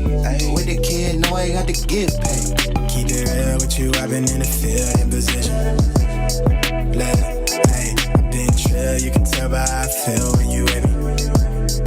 Look, wave, tell me, can you slide for a real one? Slide for me, slide for me. Can you slide for a real one? Can you slide for me, slide for me. Can you slide for a real one? Can you slide for a real one? Can't tell me nothing, I'm flexing stunting. Eating all my veggies in my pocket, half an onion, and that pack smell like a Funyun. Trump be beating, shit be humming. You can hear me around the corner before you ever see me coming, and they know just how we coming.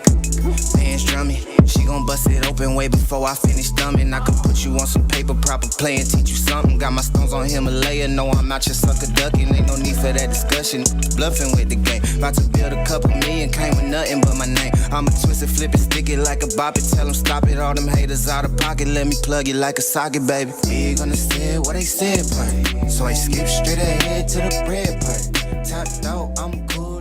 No one can come into the Father but by me. That's right. That's the only way you're going to get to him. That's right. You ain't going to get to him through Walmart. You ain't going to get to him through the 401k. That's right. You ain't going to get to him by being a stockholder. That's right. You're only going to get to him through Jesus. Amen. So I want to encourage you this morning as we come together as a community from all different places and all different races to honor God, to come together as one, the body of Christ, to make a difference in Columbus, Mississippi, for His honor and for His glory, till His kingdom comes. Amen? Okay. I watched this video, and folks, if you ever read my Patheos, my blog over at Patheos, you know that I'm like a unashamed. I'm a Christian. That's just who I am. That's my background. I used to pastor. I used to do all kinds of things in the church. So when I watch this, I want you to understand my critique of it when I discuss it. Seeing that instantly takes my mind back to the time in slavery when they were able to keep all of the slaves pacified by feeding them religion. Now, I'm fully aware of all of the implications of what I just said. Trust me, on so many more levels. I'm very astutely aware of it. But it's just so amazing that, and I'm not even going to talk about the intersection of church and state, right? Because it's not really a church and state question, because this is Walmart is a public company, but it's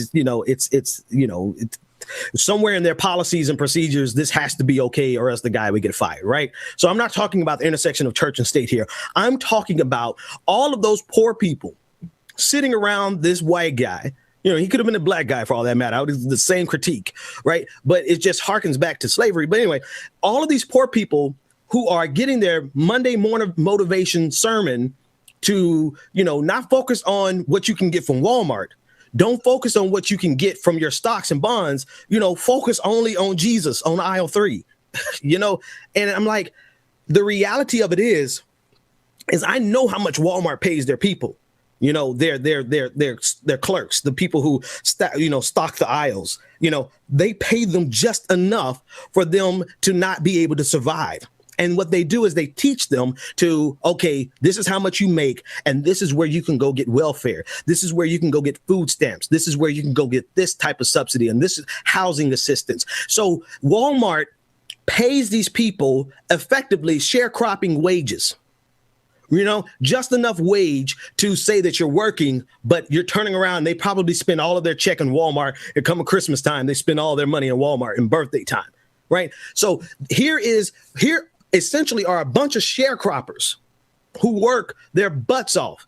They probably work 50 and 60 hours a week. So I'm not knocking them. What I'm saying is I'm knocking this imagery. I'm knocking this narrative that this man is motivating them to not pay attention to Walmart.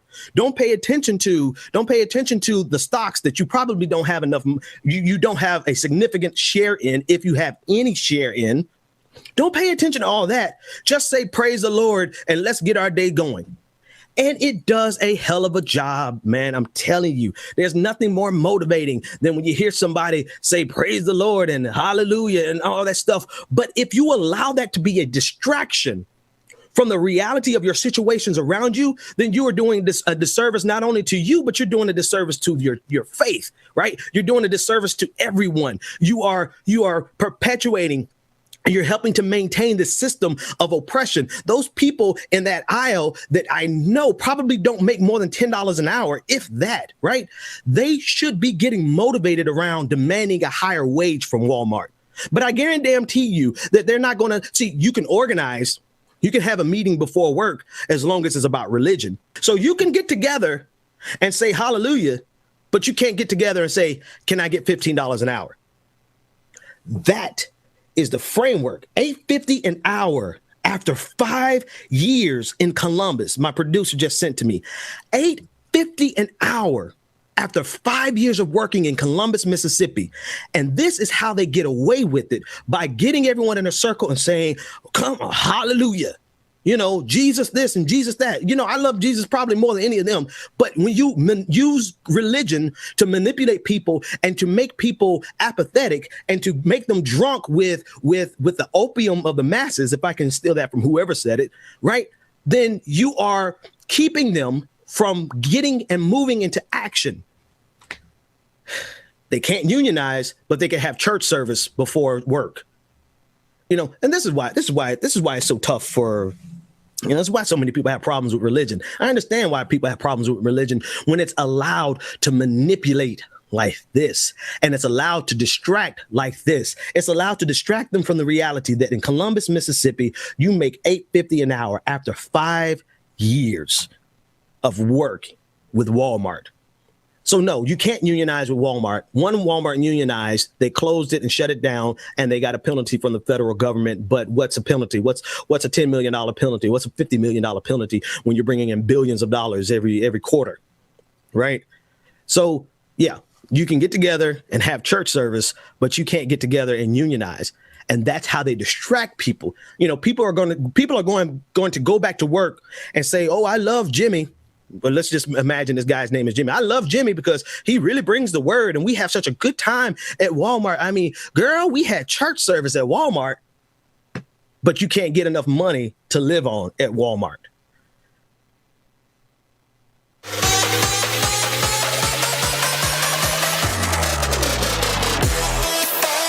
Ben Shapiro is a conservative, commentator. He is very upset about the fact that black people are excited about the Black Panther movie. I mean, it's Black history, for goodness sake. Can we get this? Leave us alone, colonizer. Leave us alone. Trump's agenda for immigrants in America is clear. No immigrants of colors allowed. The wall, the Muslim ban, the expiration of DACA and TPS, they all solidify this. The Haitians on TPS, what have they done other than take advantage of the opportunities given to them here? What? The U.S. can take Haiti's money, resources, but doesn't want my people?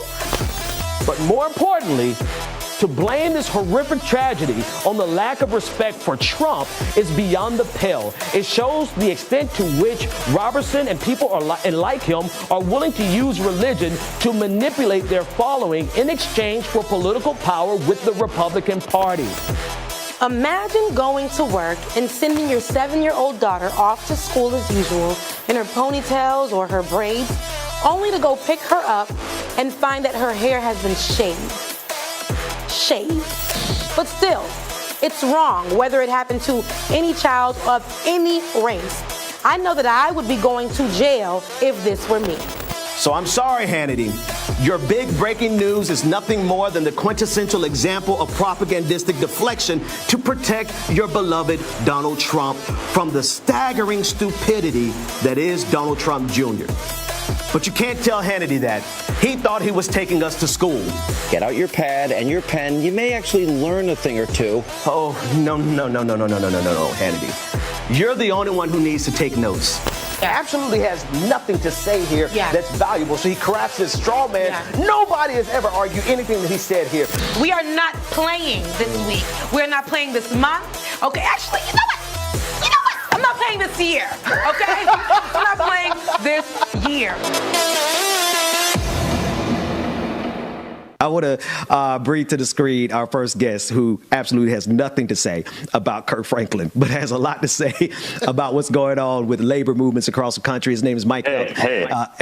I might have a lot to say about Kirk Franklin, but I got a lot to say about Kirk Flood. And Kirk Flood would have been in this kind of fight in Amazon in Alabama, because that's what he did.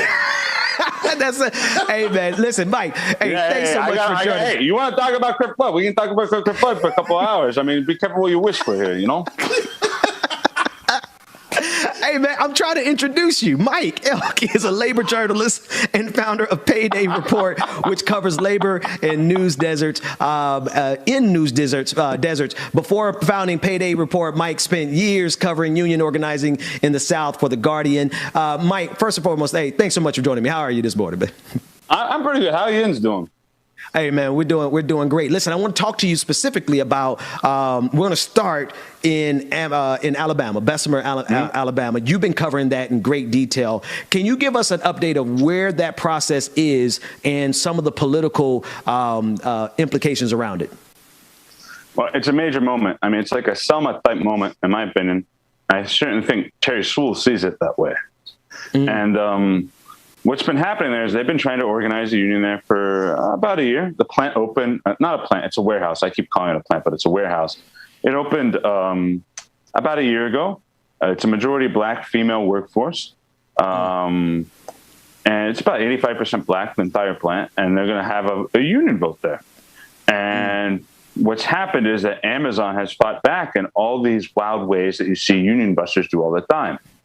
They hold these incredibly manipulative meetings with people where they say, oh, hey, you vote for a union, the plant might close. You might lose your job, buddy, but look, open door here. You can walk in the door any day with me, And that's a lot of what's going on right now. They hold these meetings, and I've seen these meetings. I've been in these meetings where they say, they bring in these guys. What's incredible, I think, about this story is that the majority of the management at that Amazon plant in Alabama is white. Majority. It's 85% black workforce. It's not a culturally competent management in any way, but they decided, if we're going to bust the union, we're going to bring in black union busters. We're going to bring in corporate lawyers from Morehouse to do this. And that's what they're doing. that the divide and conquer tactic is a pretty standard move in union busting. And in one of your recent reports, you published a piece called "Amazon Offers 2,000 Resignation Bonuses to Bust Union Drive in Alabama." Tell me about that particular technique that they're trying to use. Well, let's think about it this way. There's a lot to unpack here, but imagine, the job at Amazon for Birmingham. Isn't that bad of a job? They call Birmingham the Pittsburgh of the South. I live in Pittsburgh, and when I went down there to Birmingham, I was like, wow, unions are a lot like us. I mean, you're, Southern Appalachians, we're at the northern tip of Appalachia. Mm-hmm. And those folks down there, the starting wage there is about $16.20 an hour with crappy HMO health insurance, but it's something, Right. The average Amazon picker, this is someone who moves around, equipment all day in a warehouse. Average Amazon picker walks 12 miles a day. Wow. So if you're a young guy, particularly, you're a young black guy right out of high school, you didn't go to college or anything like that, you can go out to Amazon and get a pretty flexible job, making about $16.20 an hour, and then overtime. So you can easily be working as a picker and make $40, $50K a year. That's not tough. And for a lot of folks, getting that kind of job, it changes their life, as you can imagine. Right. The minimum wage in Birmingham is what, $7.25. The city of Birmingham has tried to pass an increased minimum wage, and then the state overrode it. And so, yeah, it's a very, very good job. And so what they go around to guys and they start saying things, and I've heard this a million times. What they say is, oh, if we get a union contract, some people might do better, but you might do worse, because when we get a union contract, we start all over. It's BS, because under federal labor law, if you unionize, you can't decrease someone's salary unless you can prove you did it for economic reasons. Right. So they pull this whole manipulative game and they say, hey, look, buddy, my door's always open. Give me another, come in, you talk to me anytime you want to talk to me. I'll give you a raise. You bring in the union, though. Hey, look, we heard you. And I know Ann Feeney, my friend Ann Feeney, the folk singer, compared what management does in these situations to how manipulative men that are abusive to their wives say, hey, come back, give me another chance. Yeah. And that's Amazon is pulling right now. That's actually a great analogy, and we actually use that analog between politics and relationships on this show a lot. And so I think that is a perfect way to describe it. My question then would be, why do we even go through these games, Mike? Right? Because we know at the end of the day, people need to unionize. Generally speaking, without the propaganda from corporations, people want to unionize because they understand the value of it. But why does the federal government force, why don't we just have unions as a standard in this country versus all the games that have to be played, this song and dance, where you're pitting the people against corporations that have unlimited amounts of money to crush unions? Well, I think, look, I'm a Bernie guy like you are, and I think Biden will change the game on this, in my opinion. I've never seen anything like it in my entire career. You're in these incredibly manipulative meetings where, you're a kid out of high school, you're overmatched against some corporate lawyer, and the corporate lawyer is saying like, oh, didn't you see this case of corruption in your union? And yeah, corruption does happen in the union, right? And they'll start saying this stuff. And now what folks are just saying to shut it down is just, Joe Biden said this meeting shouldn't happen. We're not going to get in for a tit for tat here. We're not going to, because it's disinformation is what they're doing, right? Right. We're not going to get into tit for tat here. Joe Biden said this meeting shouldn't happen. Uncle Joe. Yeah. And that's a district there that voted 72% for Biden. That is his base. Yeah. Those are folks that just. So instead of being like, because what they so often do in union busting is they paint the people that are the union. Often they do a divide between the young and the old, right? Right. Particularly in a physically demanding workplace like that, they do a big divide between the young and the old. And so what's happening now is they'll always say, oh, the unions can be led by the troublemakers. The unions can be led by the people that are, not the good people here, right? You're a young person, you're working a job, you're making decent money.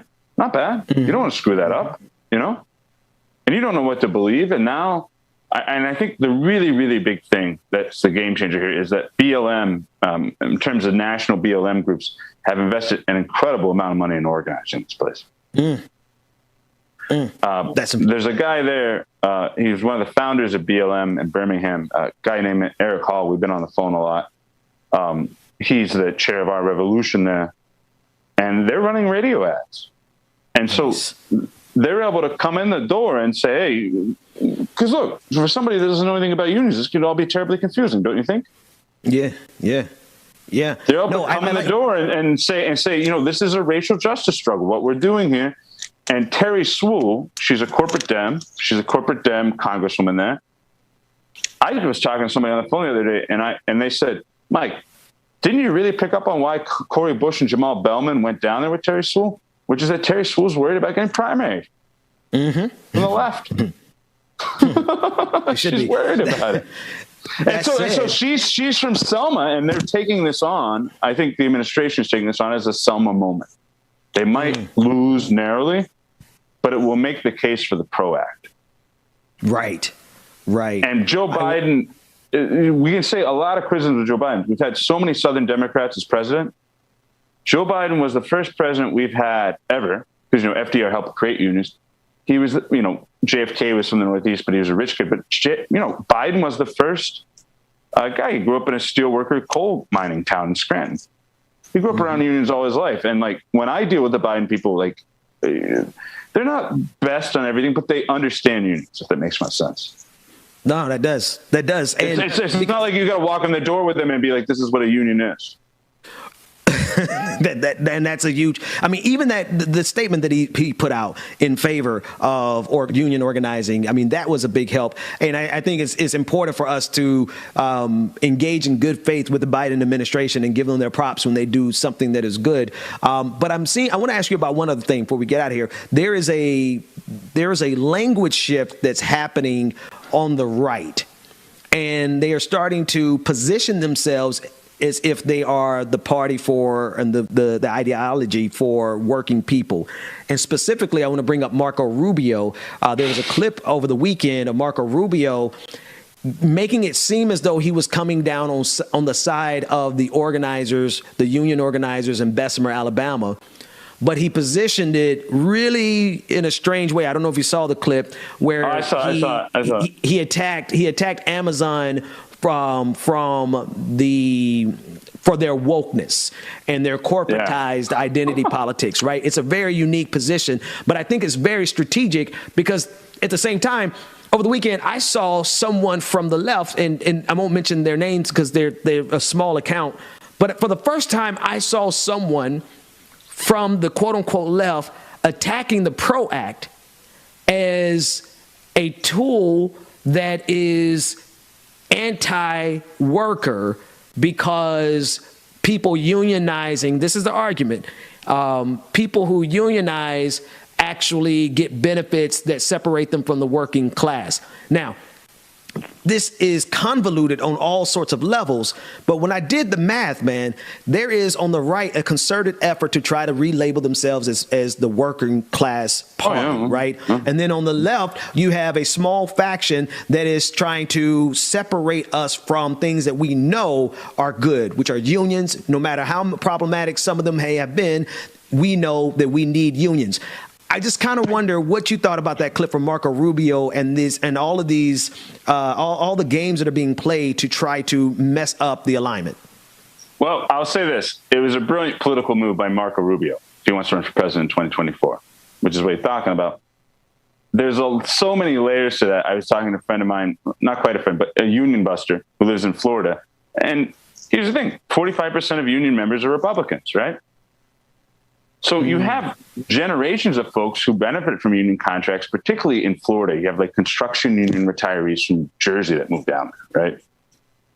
So Marco Rubio, he knows that crowd, but this is what's really, really funny, is I started, reading this op-ed and I started researching Rubio. In 1984, there was a massive hotel strike in Las Vegas, the Culinary Union called it. Marco Rubio's dad was a bartender. Marco Rubio claims, I don't know if it's true, but he claims this in his autobiography, that his dad crossed the picket line and that he called his dad a scab repeatedly. No, I mean, isn't that kind of? There's just so much to unpack here. I don't even know what to make of it all, because Rubio knows that. Look, you want to run in a primary, you can go up to the Northeast, you can talk that union talk, and I mean, here's the other thing. Look, the PRO Act just passed. There was one Democrat who voted against it, Henry Seliar. The leading Democrat, who I know, I played ball against him as a kid, was Connor Lamb. He led the fight to help bring it in. Connor Lamb is about as blue dog as you can get. But when I was out covering Connor's first campaign, when he won in that Trump plus 14 district, he'd go out to Western PA, he'd go out to those kind of coal miner types. Western PA, when you get into coal country, similar to Northern Alabama in many ways. When I went down there and they called it Pittsburgh of the South, I was like, oh yeah, I get it, And what Connor did is he'd go out there and he'd say, the Republican running against me, he's for a right to work. And we would go out and we would tell this to like old union coal mine retirees, and they'd be like, he's for right to work, he's going to eliminate the minimum wage. I'm like, that's not technically what right to work means, but there's such messaging around it. And so when Connor Lamb, who attacks AOC, who goes after her all the time, is, on the floor of the House fighting for the PRO Act, that tells you something about the popularity of it. You get what I mean? Yeah. Yeah. And everybody, think about this. Bernie Sanders, Marco Rubio, and Joe Biden are united on one issue, which is organizing Amazon. From different places, but I'll take it. Won't you? I'll take it. But my concern is the attempt for a realignment and the willingness of some of our comrades to buy into it, because like you said, it's a brilliant move that Marco Rubio did. I agree, it was brilliant, but it's brilliant in an insidious way, because he's literally going to undermine unions. He literally is fighting on behalf of the top 1% of corporations. But if he can do it and couch it in populist language, exactly. And so Josh Hawley's totally discredited at this point, right? I was talking with Santelli about this the other day. Josh Hawley's so discredited, and now Marco Rubio has that lane. It wouldn't surprise me, and I was talking with some others later, it wouldn't surprise me if Mitt Romney comes out for the union drive there.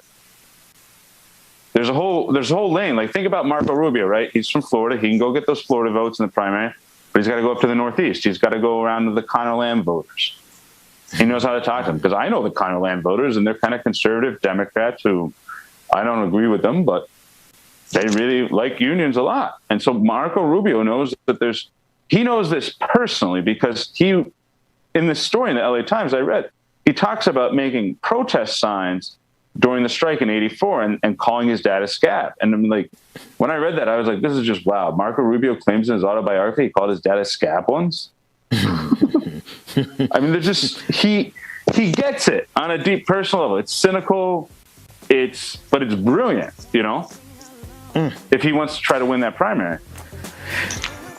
It's going to be fascinating to watch it play out. We're going to have to continue this conversation as we go. Mike Elk, man, thank you so much for joining me this morning. Thanks for having us on.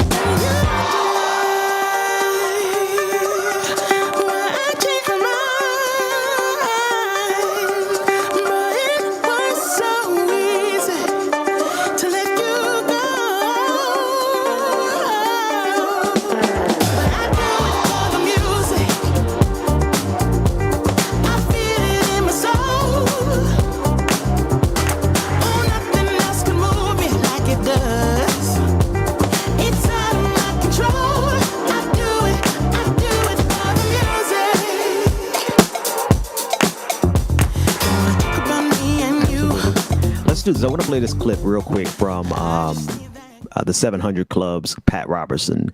This is how much they fear critical race theory. And you know what? If people like this fear it that much, maybe that's all the more reason we need to double and triple down on it. Let's take a look at it. That the people of color have been oppressed by the white people. And the white people begin to be racist by the time they're 2 or 3 months old, and therefore the people of color have to rise up and overtake their oppressors, and then having gotten the whip handle, if I can use that term, then to instruct their white neighbors how to behave. Now, that's critical race theory. Well, so actually it's not, but it does not sound that bad when you consider you all let 600,000 people die from COVID-19 because of your ignorance. When you consider the number of black people who are killed by police disproportionately. So when you consider the barbarism of Western civilization, you think about Christopher Columbus. You guys celebrate Christopher Columbus, and the Native Americans had to survive him. Right. When you really do the sum total of what your culture has done, then perhaps that should be the interpretation of critical race theory, but it's not. No, it's not. But Brother Dixon, let me tell you, this is, you brought me on to bring this historical perspective. And I've never seen this brother talking about what he thinks is critical race theory. I don't know how old that footage is, but the reason I'm laughing is because what he's telling you is what white folks have thought from the day that they enslaved our people. He just told you exactly. I can pull a passage from Thomas Jefferson saying exactly what he said, the exact thing. Jefferson said, I tremble when I think of my God, and God is a just God. And this will not go on forever. He says, I can view a day when the wheels of fortune would reverse. He said the exact same thing. George Washington. Blacks fought in the American Revolution, and so the Congress decided, no, we're going to kick them all out, because they were afraid that based on the oppression that they was giving us, now you want to arm us and say fight for us, that we would do it. And then Lord Dunmore of Virginia said to blacks in his Dunmore Proclamation, any blacks that fight for us, we'll grant you your freedom. Shit, man, we went over there like 20,000 strong in a hurry, quick and in a hurry. And then the Continental Congress changed it.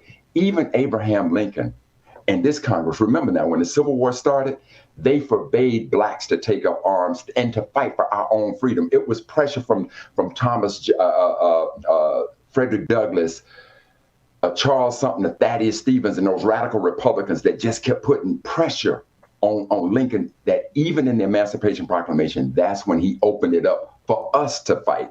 So this fear of this revolution and this revenge factor that we may take has permeated through America from day one.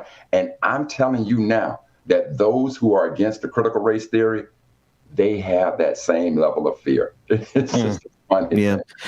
Georgia, real quick on, I want to ask in context of the Derek Chauvin sentencing that we just came across, and you were one of two journalists in the nation to be in that verdict, not the verdict rather, but the sentencing.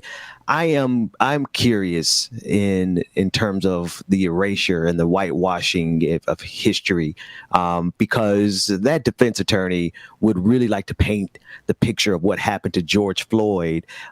He would like to whitewash Derek Chauvin and the bloody murder of the brutal, rather, murder of George Floyd with the same whitewashing brush as America has done Christopher Columbus and Western culture and civilization, and all the things that they celebrate. They really would like to rewrite the history for Derek Chauvin, wouldn't they?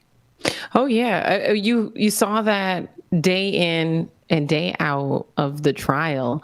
Every day, Attorney Nelson coming in and basically saying that there was no way George Floyd died from a knee on his neck, that it was due to drugs and it was due to the positive COVID test and all of these other absurd things. And he actually had different experts come in and help try to tell that story, even all the way up to sentencing, where we saw Derek Chauvin's mother come in and reaffirm that he's a good man and really just not even acknowledge what happened. So much so to a fault where, I don't know if you guys noticed when we played that clip, she said on November 25th, I don't know where that woman has been, but Right. this incident did not happen on November 25th. The entire world, not just America, the entire world knows that George Floyd was killed on May 25th. Right. So I think that you're absolutely right. And for me as a journalist, it goes back to the importance of narrative, you know, and I keep trying to build a broader awareness about the power mainstream media has, because they're really the first line of defense to archive a lot of stories. Right. And so we give them a lot of power. We give mainstream media a lot of power to archive our stories, when a good case of this was the James Baldwin interview that ABC did in 1979, and they never actually aired it. So we give them our stories. They're following this trial. Who else independently, especially in our community, in the Black community, is archiving these stories, these facts, to have an independent account? Because if we leave it up to them, history will repeat itself, and they will do what they did, the same thing they did with slavery, the same thing that they did with lynchings, you know. And George Floyd, we just had an attorney say this was a modern day lynching, you know.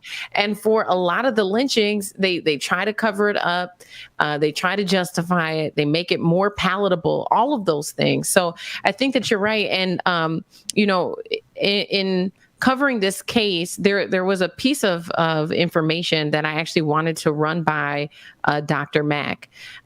We here in Minneapolis, I'm headquartered in Minneapolis right now, and since George Floyd was killed on May 25th, 2020, the intersection where he was murdered has been shut down. And there were a group of organizers who came together, created 24 demands, and they have preserved that space. They've put barricades up.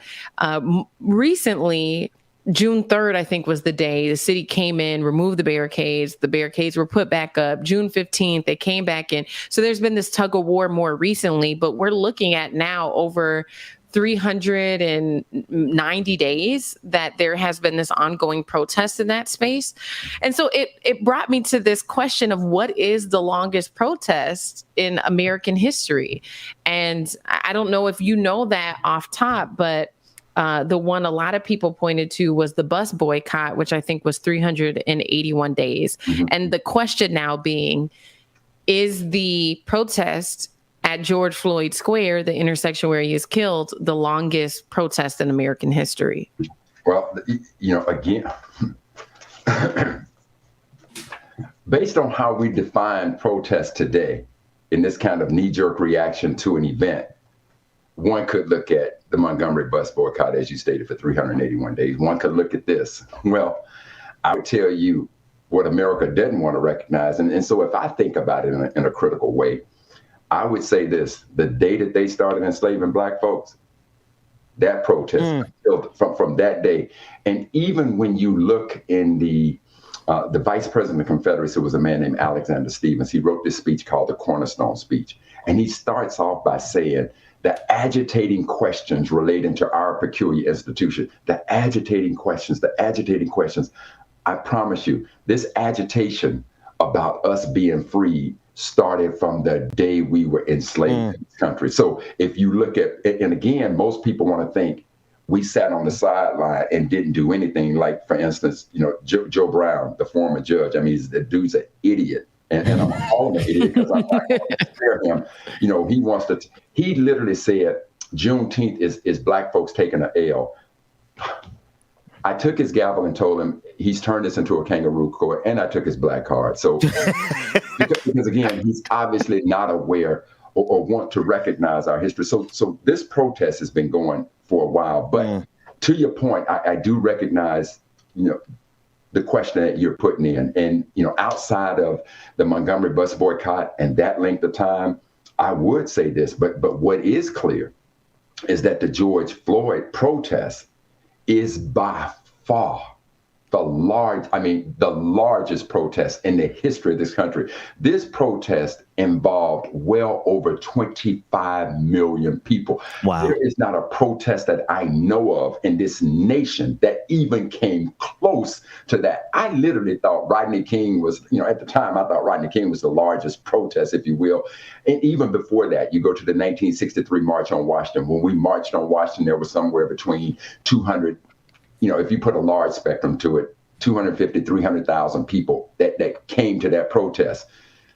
25 million, in every state in the union, all over the world, nothing even close to the reaction that the murder of George Floyd caused from a protest standpoint in this country. We're discussing critical race theory and the Derek Chauvin sentencing that just took place over the weekend, but we're also talking about Juneteenth and the history, the accurate history, and the necessity for history to be told accurately and archived. Georgia, I appreciate the way you framed it, because that's what's happening with the media. They are the official archivers, and if they are archiving it through their lens, then our future is doomed to be the interpretation of people who don't look like us and don't have the same fights and struggles as us. And that includes a conversation on Juneteenth. I am excited to be joined by Seattle Council member Kshama Sawant. She has been a member of the Seattle City Council since 2016, a member of the Socialist Alternative and Democratic Socialists of America. Councilmember Sawant was the first socialist to win an election in Seattle since 1916. Thank you so much for joining us this morning. How are you? I'm good, and thank you so much for having me. The pleasure is ours. I want to begin with the attacks that are occurring on you in Seattle, specifically to recall you. And to me and everyone who's looking, it looks like it's a direct attack based on your efforts fighting for working people for the $15 an hour. Could you just kind of help us understand the nature of this recall effort? Absolutely. I mean, I think it all connects back to how, as you mentioned, Ben, we won our first election in 2013, in the fall of 2013. And since then, we have won 2 re-elections. We won the historic $15 minimum wage. We made Seattle the first major city to win the $15 minimum wage. Then just last summer, during the thick of the Black Lives Matter street protests, we won the historic Amazon tax, which is a tax to fund affordable housing and Green New Deal projects and Green New Deal jobs by taxing the largest corporations in Seattle, like Amazon, but not limited to Amazon. And then we have won a whole fleet of renters' rights victories that were thought of as impossible. And truly, having one socialist city council office that is truly rooted in the movement and is used, this office is being used by me and by others who work with me as an organ for working class struggle.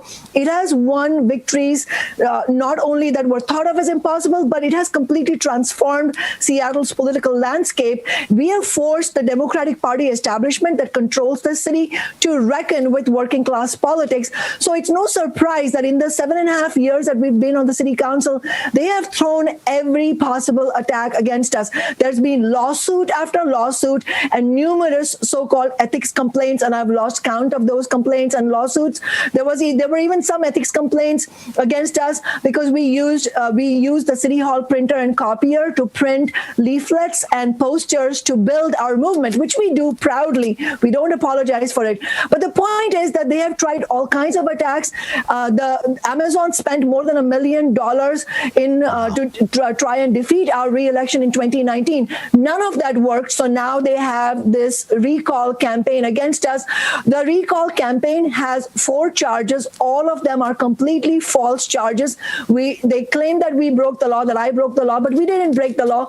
In reality, it is a retaliation against working people actually feeling empowered, not just to fight back, but having the temerity to win victories that go in the face of corporate domination. And so, it's no surprise that there's this attack against us. It is also part of the attack against the nationwide Black Lives Matter movement, because 2 of the 4 charges against me are because of my involvement in the Black Lives Matter movement here.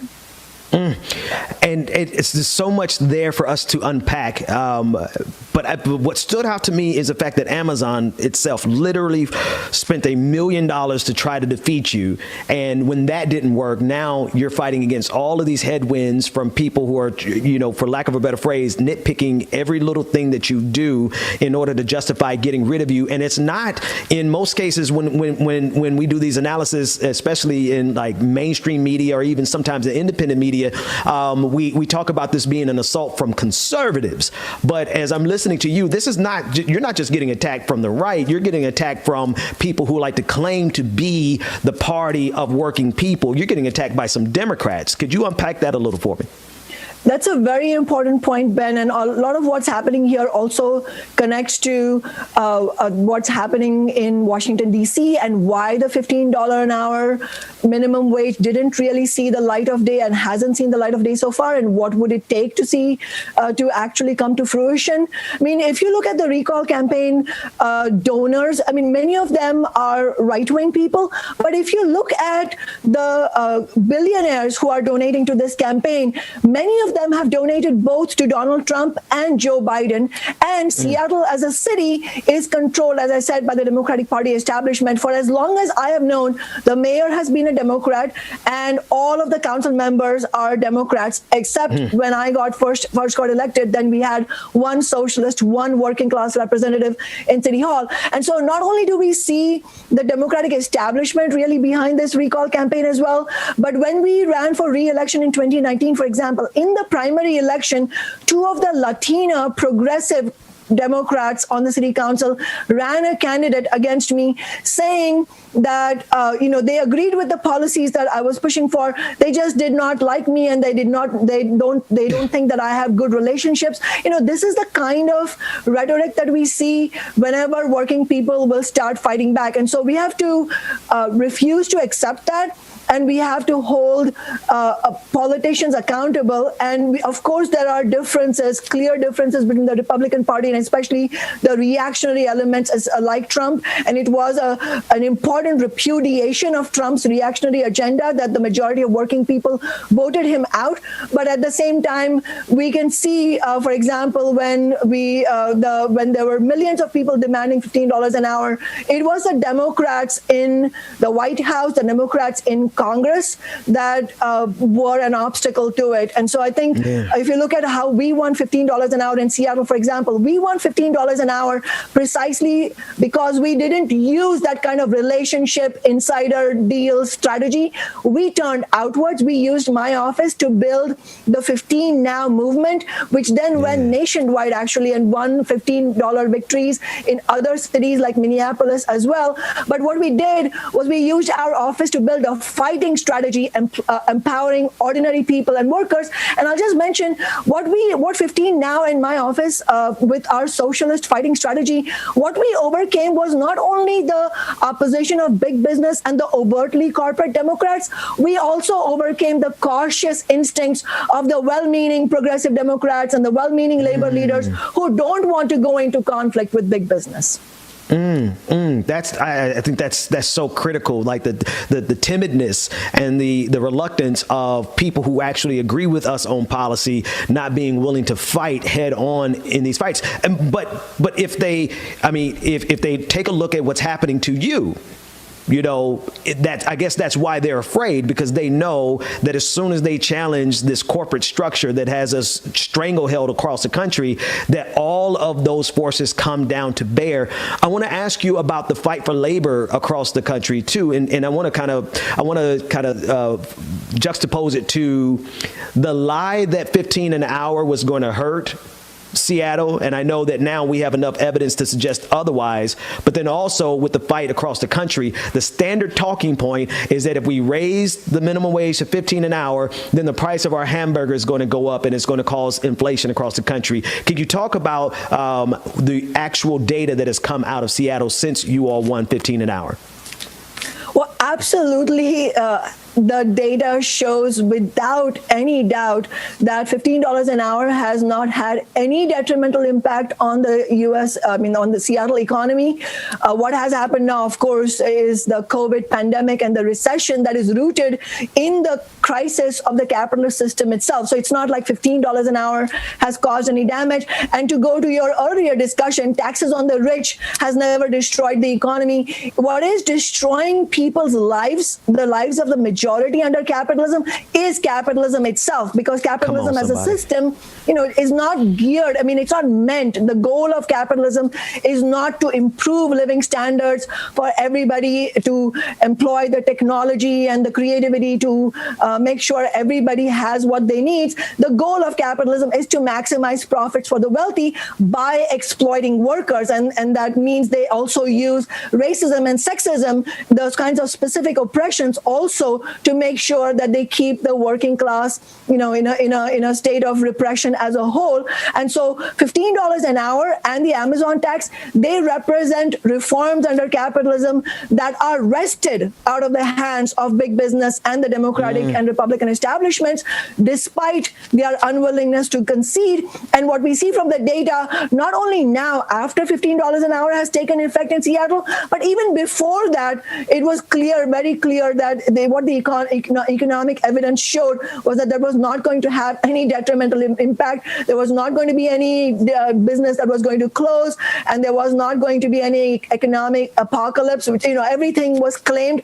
None of those claims had any basis in reality to begin with, but also now we have the proof that it doesn't work. I'll tell you one thing, though, that even if there was any truth, that this economy, this model of economy, capitalism, was so fragile that it could not withstand ordinary people, the workers who create the profits for the billionaires, that they could have even a modicum of living standards. $15 an hour is far from what is needed, actually, to meet people's daily requirements. But if the system is so fragile that it cannot withstand that, then it's an argument against the system itself. It's not an argument against $15 an hour.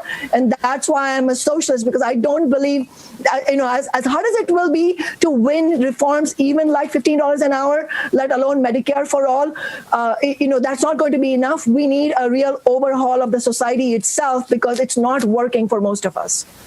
Whew. My God. Wow.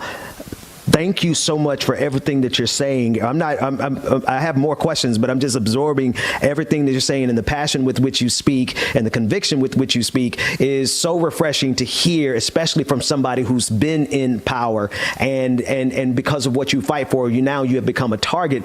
Let's go to Bessemer, Alabama, where there's a fight for unions to unionize Amazon, and the amount of corporate power that is brought down to bear against these unionizing efforts, to me, is a joke. It's a joke in terms of our democracy, because they're allowed to do these things in the first place. But show us how it's connected, right? The fight for 15 across the country versus the fight to unionize there in Bessemer, Alabama. Absolutely. I mean, the union struggle in Bessemer, Alabama is absolutely crucial right now. In fact, it is important to note that if there is a victory for the union there, for the workers there, it will be nothing short of a game changer for the labor movement and for worker struggles as a whole in the United States, given this unprecedented moment of crisis that we are in. And you can see the lengths to which the Amazon Corporation, the executives, the billionaires, not just Jeff Bezos, but the new CEO and everyone else that controls that corporation, the lengths that they are going to try and defeat this union struggle, the lies that the workers are relentlessly confronted with. The workers are telling us they cannot even walk from their workstation to the bathroom without seeing a number of anti-union messages pasted on the walls. The corporation is spending $10,000 a day, or maybe upwards of that, with these anti-union union consultants. So you can see that, it is similar. The attacks against unionizing efforts are similar to when the labor movement was first beginning over 100 years ago, when the capitalist class employed very, very brutal measures to try and prevent the labor movement. The labor movement happened in any way. And I think the courage and the political clarity that it will take to really build these kinds of union struggles is similar to the kind of clarity we have needed to withstand attacks from corporations here in Seattle as well. So the point is that the way in which we have refused to become part of the establishment and use our office as a way to build working class struggles, like turning outwards and not relying on the goodwill of the Democrats on the council, that is the kind of political courage that we will need on the part of labor leaders as well. In fact, a few years ago, the teachers in West Virginia, they won a historic victory precisely because they had the courage and the understanding that they should reject the deal that was made by the higher up union leaders, the state level union leaders with the Republican legislature. The rank and file union leaders there, they rejected that deal. They continued their strike action, and that's how they won the historic victory. I mean, this is Joe Manchin's state, right? So it shows you the potential that we can of what we can win, and the potential of turning around this nation through just a historic labor movement around the country. But that is not going to happen unless we have leaders who understand that there is no way of making those gains possible without yourselves becoming targets of the corporate establishment and the ruling class, because they are not on your side. The interests of the capitalist class that these politicians represent and that the Democratic Party unfortunately represents are never going to be aligned with the interests of the working class. These are diametrically opposed to one another. And so you cannot rely, to fight for the working class, you cannot rely on the party that represents the opposite class, the ruling class, the capitalist class. And the potential for uniting Black, white, Latino, immigrant workers is tremendous, but we need that kind of fighting struggle. And absolutely, I mean, just hearing your voice on this issue just is the type of fire that's necessary to push us in that direction. I just want to ask you one last question. One of the number one things that I get pushback on is when I identify as a Black socialist, as a socialist in general, for the very reasons that you've outlined here. But then I listen to what's happening to you on the Seattle Council, City Council, and it's like, to me, that fight represents what we should be fighting in this country. And this is what I mean. There are Democrats on that council who have made themselves an enemy of the people in attacking you. And then there you are representing the left, representing working people. To me, that's the spectrum that we need to be fighting on. But instead, not only are we fighting corporate Democrats, we're fighting fascistic Republicans. We have this insanely wide range in the discourse here in this country. And for so long, it never included people like voices like yours, because we were relegated to the dregs of society. We were McCarthyism chased us away. They try to vilify anyone who identified with anything other than this pure capitalistic system. My question to you is why do you feel it's necessary to identify as a socialist for people who are still afraid to identify that way when none of us got capital? Like, why is somebody calling themselves a capitalist when they don't have any capital? Could you speak to that? I think that's very important, and it's interesting. The kind of period that we're in is so remarkably different from the period that many of our parents' generations were in, the Cold War era, where there was all this vilification of the ideas of socialism, and a lot of it was demonized. I think obviously we have a lot of work to do, as you were saying, Ben. I totally agree with you. We have a lot of work in clarifying what socialism means, and I want to do that in a second.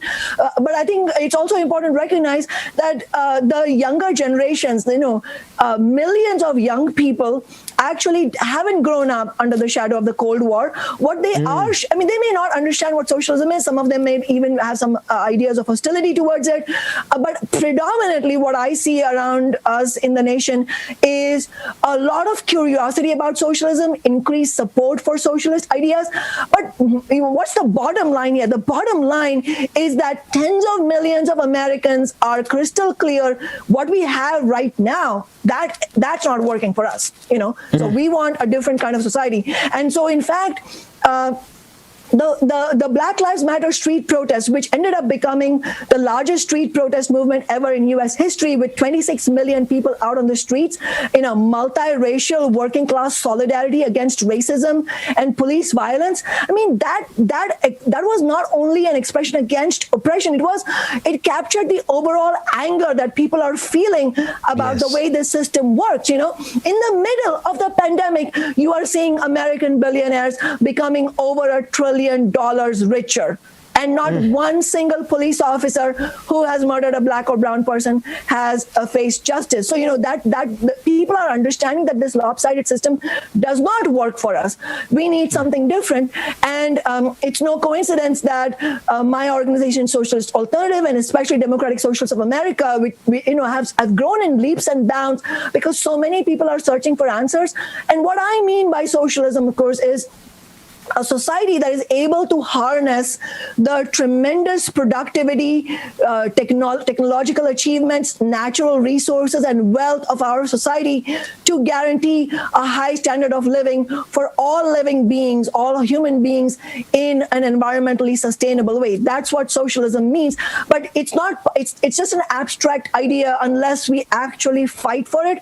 And the starting point of it has to be taking the commanding heights of the economy, the largest corporations like Amazon, the energy corporations in Texas that cause such suffering to 4 million people, the fossil fuel companies. We need to take these companies into democratic public ownership by workers so that we can end the use of fossil fuels. We can actually usher in a real climate justice era, which we need to do because the ecological clock is ticking. But none of this is possible unless the working class, unless ordinary people, we get organized ourselves and unite against racism, against sexual violence, against the exploitation of workers. We need a real root and branch revival of the labor movement where we have genuine democracy inside the unions and we don't have business union leaders making deals with big business bosses. We need workers to fight for our own needs.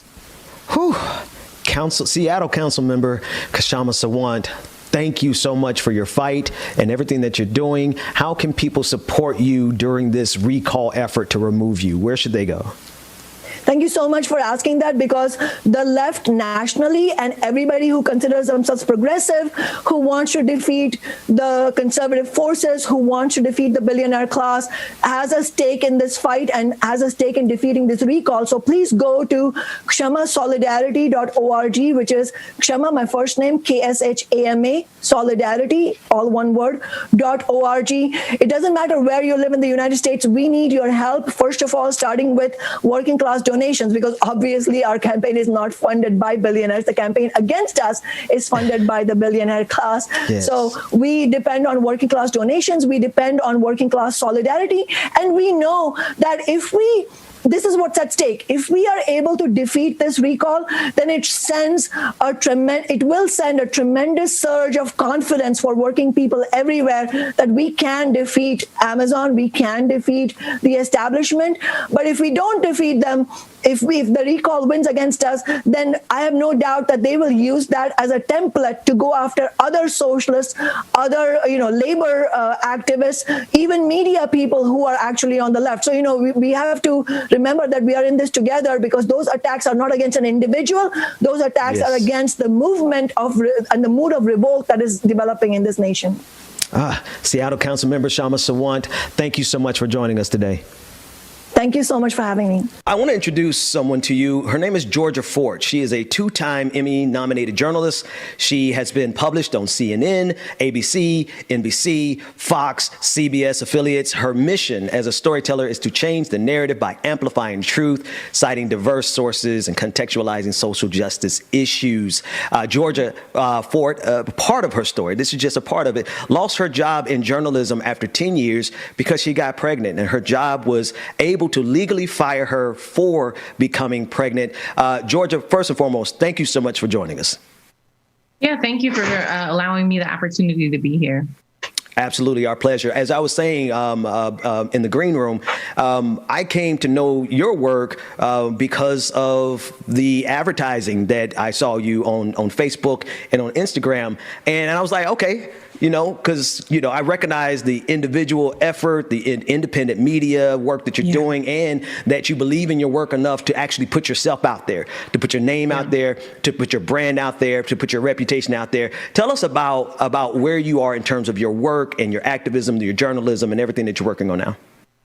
Absolutely. Well, as you said, I was a mainstream anchor. I was, on in the morning, on in the afternoon, anchoring newscasts. And when I was not given maternity leave, it really made me pivot. And so I found myself in a place where I was asking myself, what am I going to do?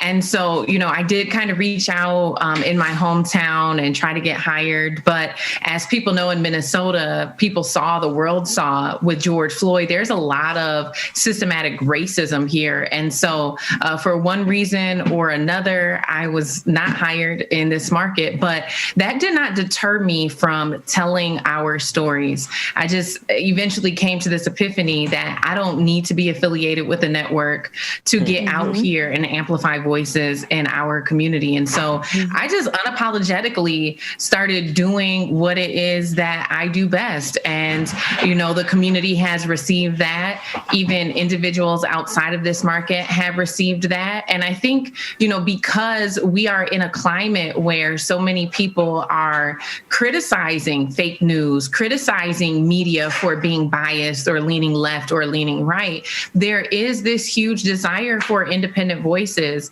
And so it is a great time to be an independent journalist. And the last thing I'll add is, I love my curly hair, but when I was in mainstream media, I couldn't wear my hair like this. Oftentimes when we see Black women on TV, their hair is straight, and that becomes a part of their contract. So, one day I did come to work curly because I had some things come up, flat tire, the unexpected happened, and I just didn't have time to straighten it. And I actually got in trouble. I got pulled into office by my superior, who told me I didn't have permission to wear my hair like this. And if I did it again, that I would be written up.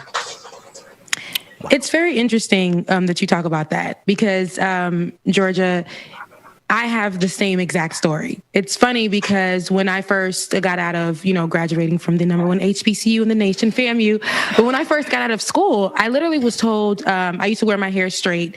I couldn't wear my nails a certain kind of way. That's the only way that they would hire me. In these mainstream media places. And then I felt like my voice was taken from me.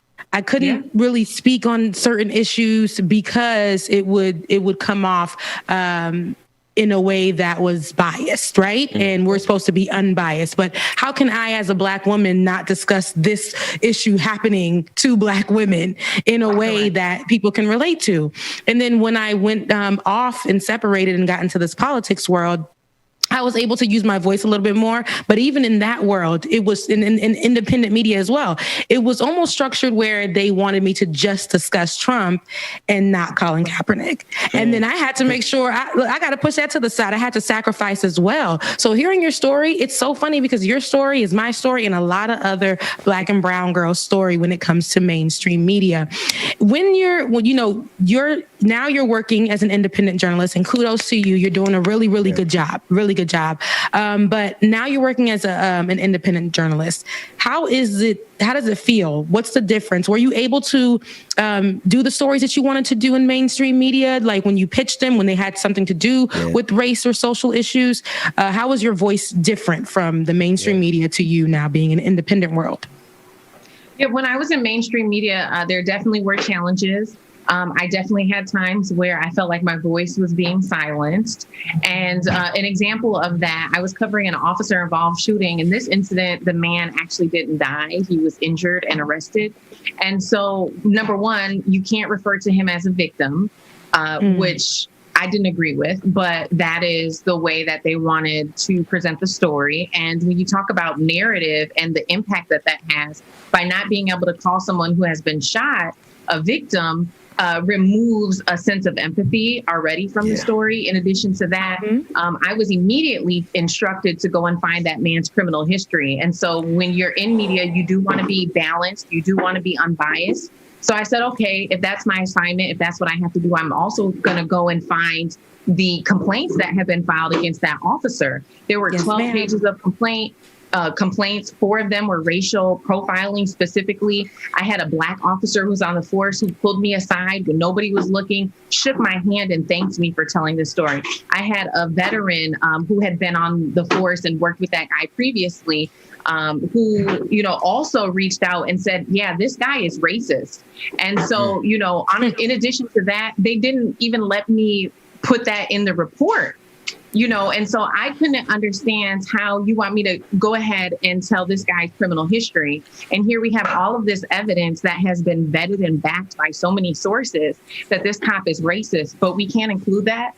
And the reason why, and I went to bat to include that information, but the reason why that was never included was because they said they didn't want to piss off the police department, because they depend on them for so much of their information. Yeah. And so that is a very clear example. And I'm not saying that all newsrooms are like that, but that is a very extreme example of how mainstream media can become to be one-sided. And so as an independent journalist, I absolutely have the autonomy, the freedom, the liberty to go ahead and publish that information because it's facts. However, I will say, as an independent journalist, the challenge that you face now is getting the other side. So community, a lot of times, trust me to tell the community side, but I'm still a journalist. I still do want to be balanced and fair. So now when I'm reaching out to government agencies or I'm reaching out to police entities to try to get that other side, they're not as quick to talk to me because I don't have the following that these legacy media has.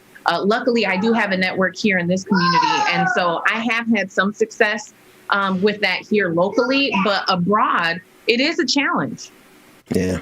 Yeah, no, and I'm thinking about all the different ways that your story is actually replicated across this country. Like Rebecca's shared a piece of hers, and I'm thinking of just the number of Black journalists that I've seen go through that exact thing. My question for you is in terms of your platform that you're building, because you're working on something, you're building something, and that's what, that's really what caught my eye in the first place, is that you're out here building something. What are you building? Are you releasing your content as individual clips? Are you doing what are some of the goals? Because there's a lot of alignment, and I want to make sure that people who are watching us now, especially the Pride and the chat rooms, all the people who support us, can know where and how and what to expect when they start consuming media from Georgia Forward. Absolutely. So independently on my platforms, I am currently focused on building my audience and telling authentic stories. And so, the other piece to that is making it sustainable. I am a mother. I do have a family. And so it's challenging. I think the other piece to being independent is, how do you fund this? Because I don't get a paycheck every 2 weeks. And so when you talked about, like covering social justice issues and how does that impact you, a lot of people don't know. Yeah, you can throw your Cash App out there, your Venmo out there. Some people respond to that. But like these platforms, Facebook, Instagram, TikTok, they all have, and even YouTube, they all have different structures to monetize. So there is a way that you can sustain. However, it is even that much more challenging for someone like me to make this work sustainable, because advertisers do not want to put their ads in videos that are discussing addressing social justice issues. That's so it. for Yeah, me, girl, yeah. I'm losing out on, ad dollars because I'm not doing beauty tutorials. I'm losing out on ad dollars because I'm not doing DIY videos or mommy videos. And those are all great and they all have their place, in our society. However, I do believe that news that amplifies the Black experience also has a place. And so what I have identified in terms of making this work sustainable is it's really going to take the community to get behind it. And so I'm not very aggressive about saying, subscribe, become a supporter, Cash App, Venmo, but that is truly the only way that I'll be able to continue to do this work. So when you come and you follow Georgia Forward, what you can expect is maybe not, the 5 o'clock news every day. I'm not in a position where I can produce stories every single day. But what you can expect is when I do produce a story is that it has been well thought out. It's done in quality. I have fact checked. I have reached out. I'm doing exclusive interviews, enterprise interviews. And 9 times out of 10, these are stories that you're not going to find in mainstream media.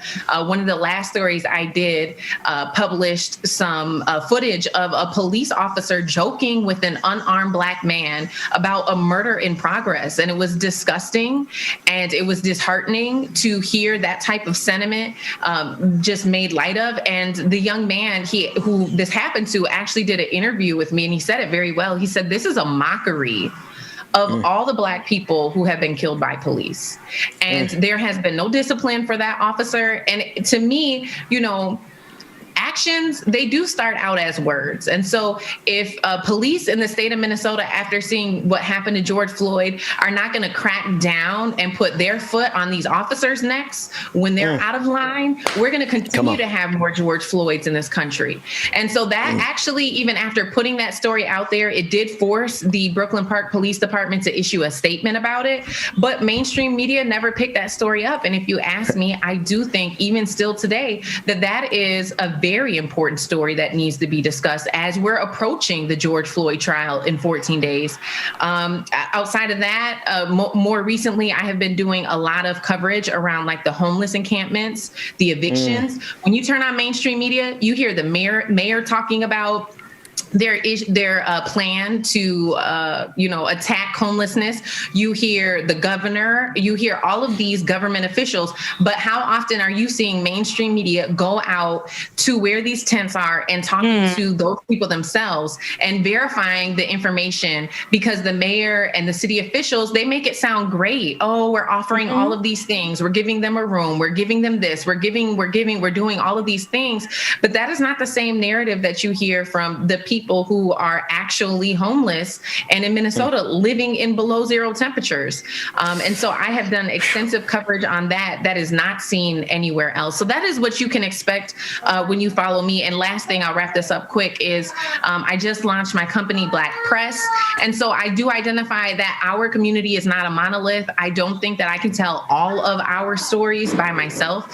And so Black Press will be a community for other independent journalists to find resources, to be compensated, to find the tools and the information that they need to grow their platforms. So simultaneously, while I'm building out my platform, I want to take all the knowledge and the resources that I'm finding that are helping me and share that with other independent journalists. Wow. And then also create it as a platform so that people who are in search of diverse voices can come and find stories even beyond just the ones I'm reporting.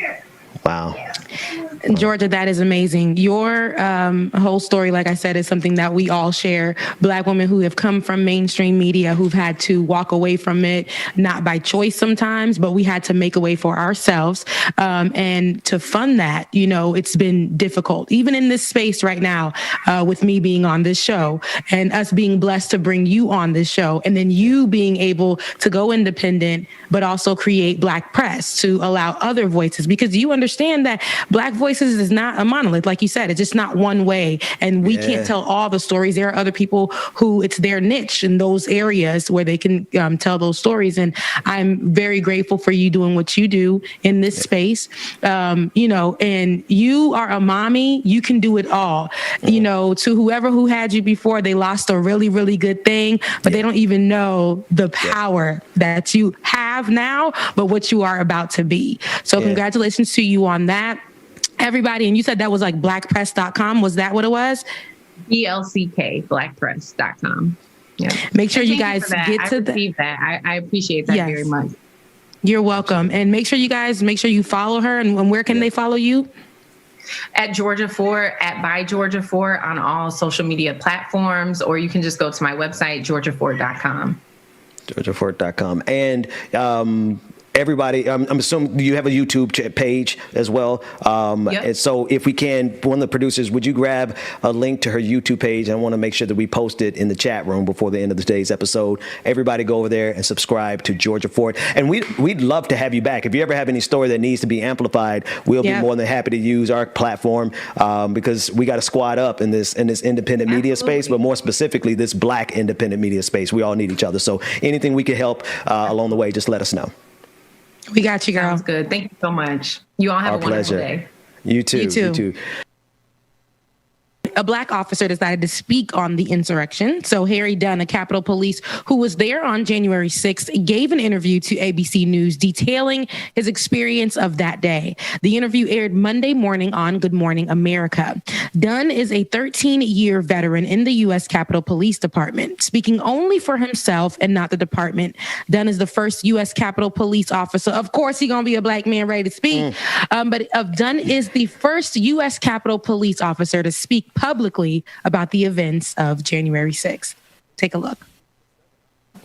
You just see a sea of people, Trump flags, Confederate flags, thin blue line flags, don't tread on me flags. And then you look down and you see officers fighting with these people who were prepared. They had on gas masks, they had on body armor, they had on two-way radios, they had on tactical gear, bulletproof vests. I was absolutely scared. I'm a big guy. I'm 6'7". I'm this giant person. And I'm thinking, I'm gonna get shot. They're gonna take me out. I said, we got dozens of officers down. And you got the nerve to be holding the Blue Lives Matter flag. And as one of the guys kept walking by, the other one pulled out his badge and said, trust me, I understand. We're doing this for you, buddy. You gotta be kidding me. I literally told them, if they want to get through here, you got to go through me. They were saying how Joe Biden did not win the election. Nobody voted for him.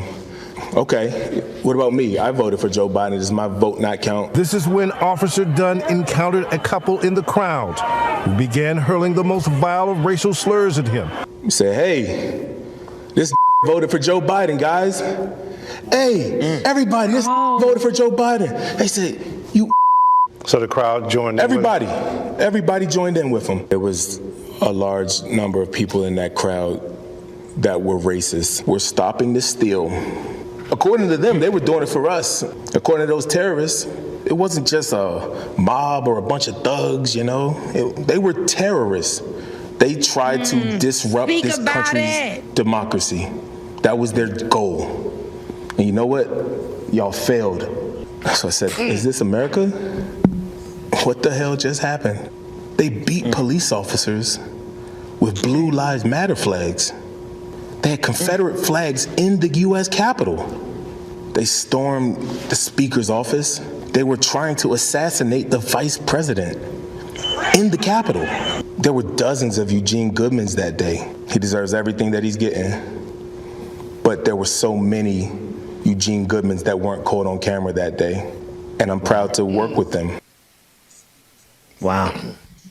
So I'm glad that he told his story. Harry Dunn, you are a Eugene Goodman. Yeah, your story wasn't told that day, but the fact that you're able to explain and talk about your story. I know we highlighted Eugene Goodman with good reason. Right. Even though he wore that blue line, that thin blue line mask, that's okay.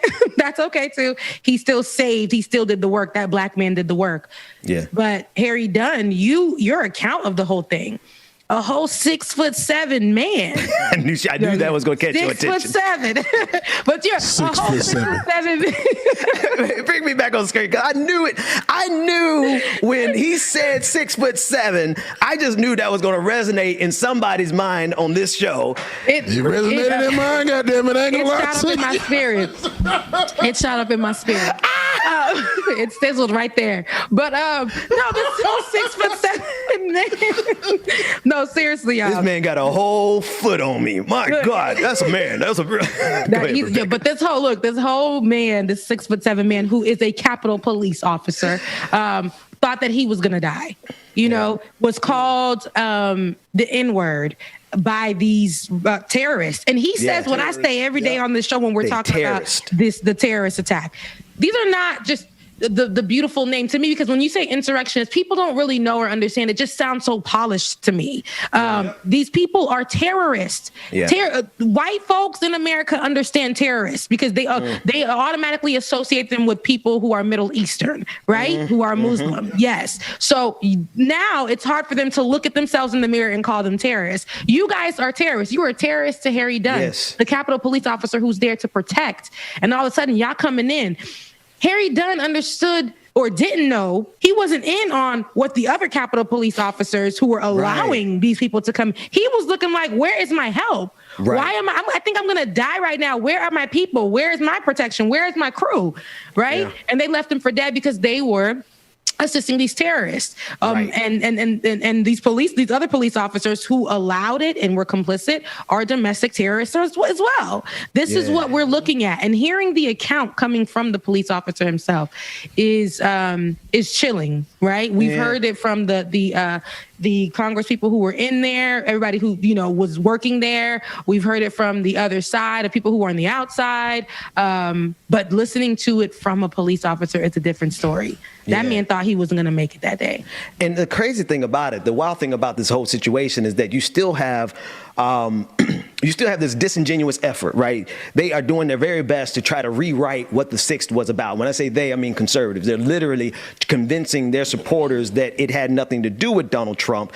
Meanwhile, the idea of whether or not it had something to do with Donald Trump is dividing the Republican Party. And we see, like, there was a stat that came out, like 46% of Republicans would leave the Republican Party in order to support Donald Trump. And so while they're trying to do two things at one time, they're trying to convince America that what Officer Dunn went through was not connected to Trump. On the same side of on the opposite side of the token, rather, you have those people who said it was not enough. Black boy joy, she wanna see the Forbes like I wanna see her form. Tell me what you for, yeah. Hey, you pay me, but I'm old, yeah. Yeah, all this money on me. Yeah, cash rolls all around me. Yeah, all this money around me. Yeah, cash rolls all around me.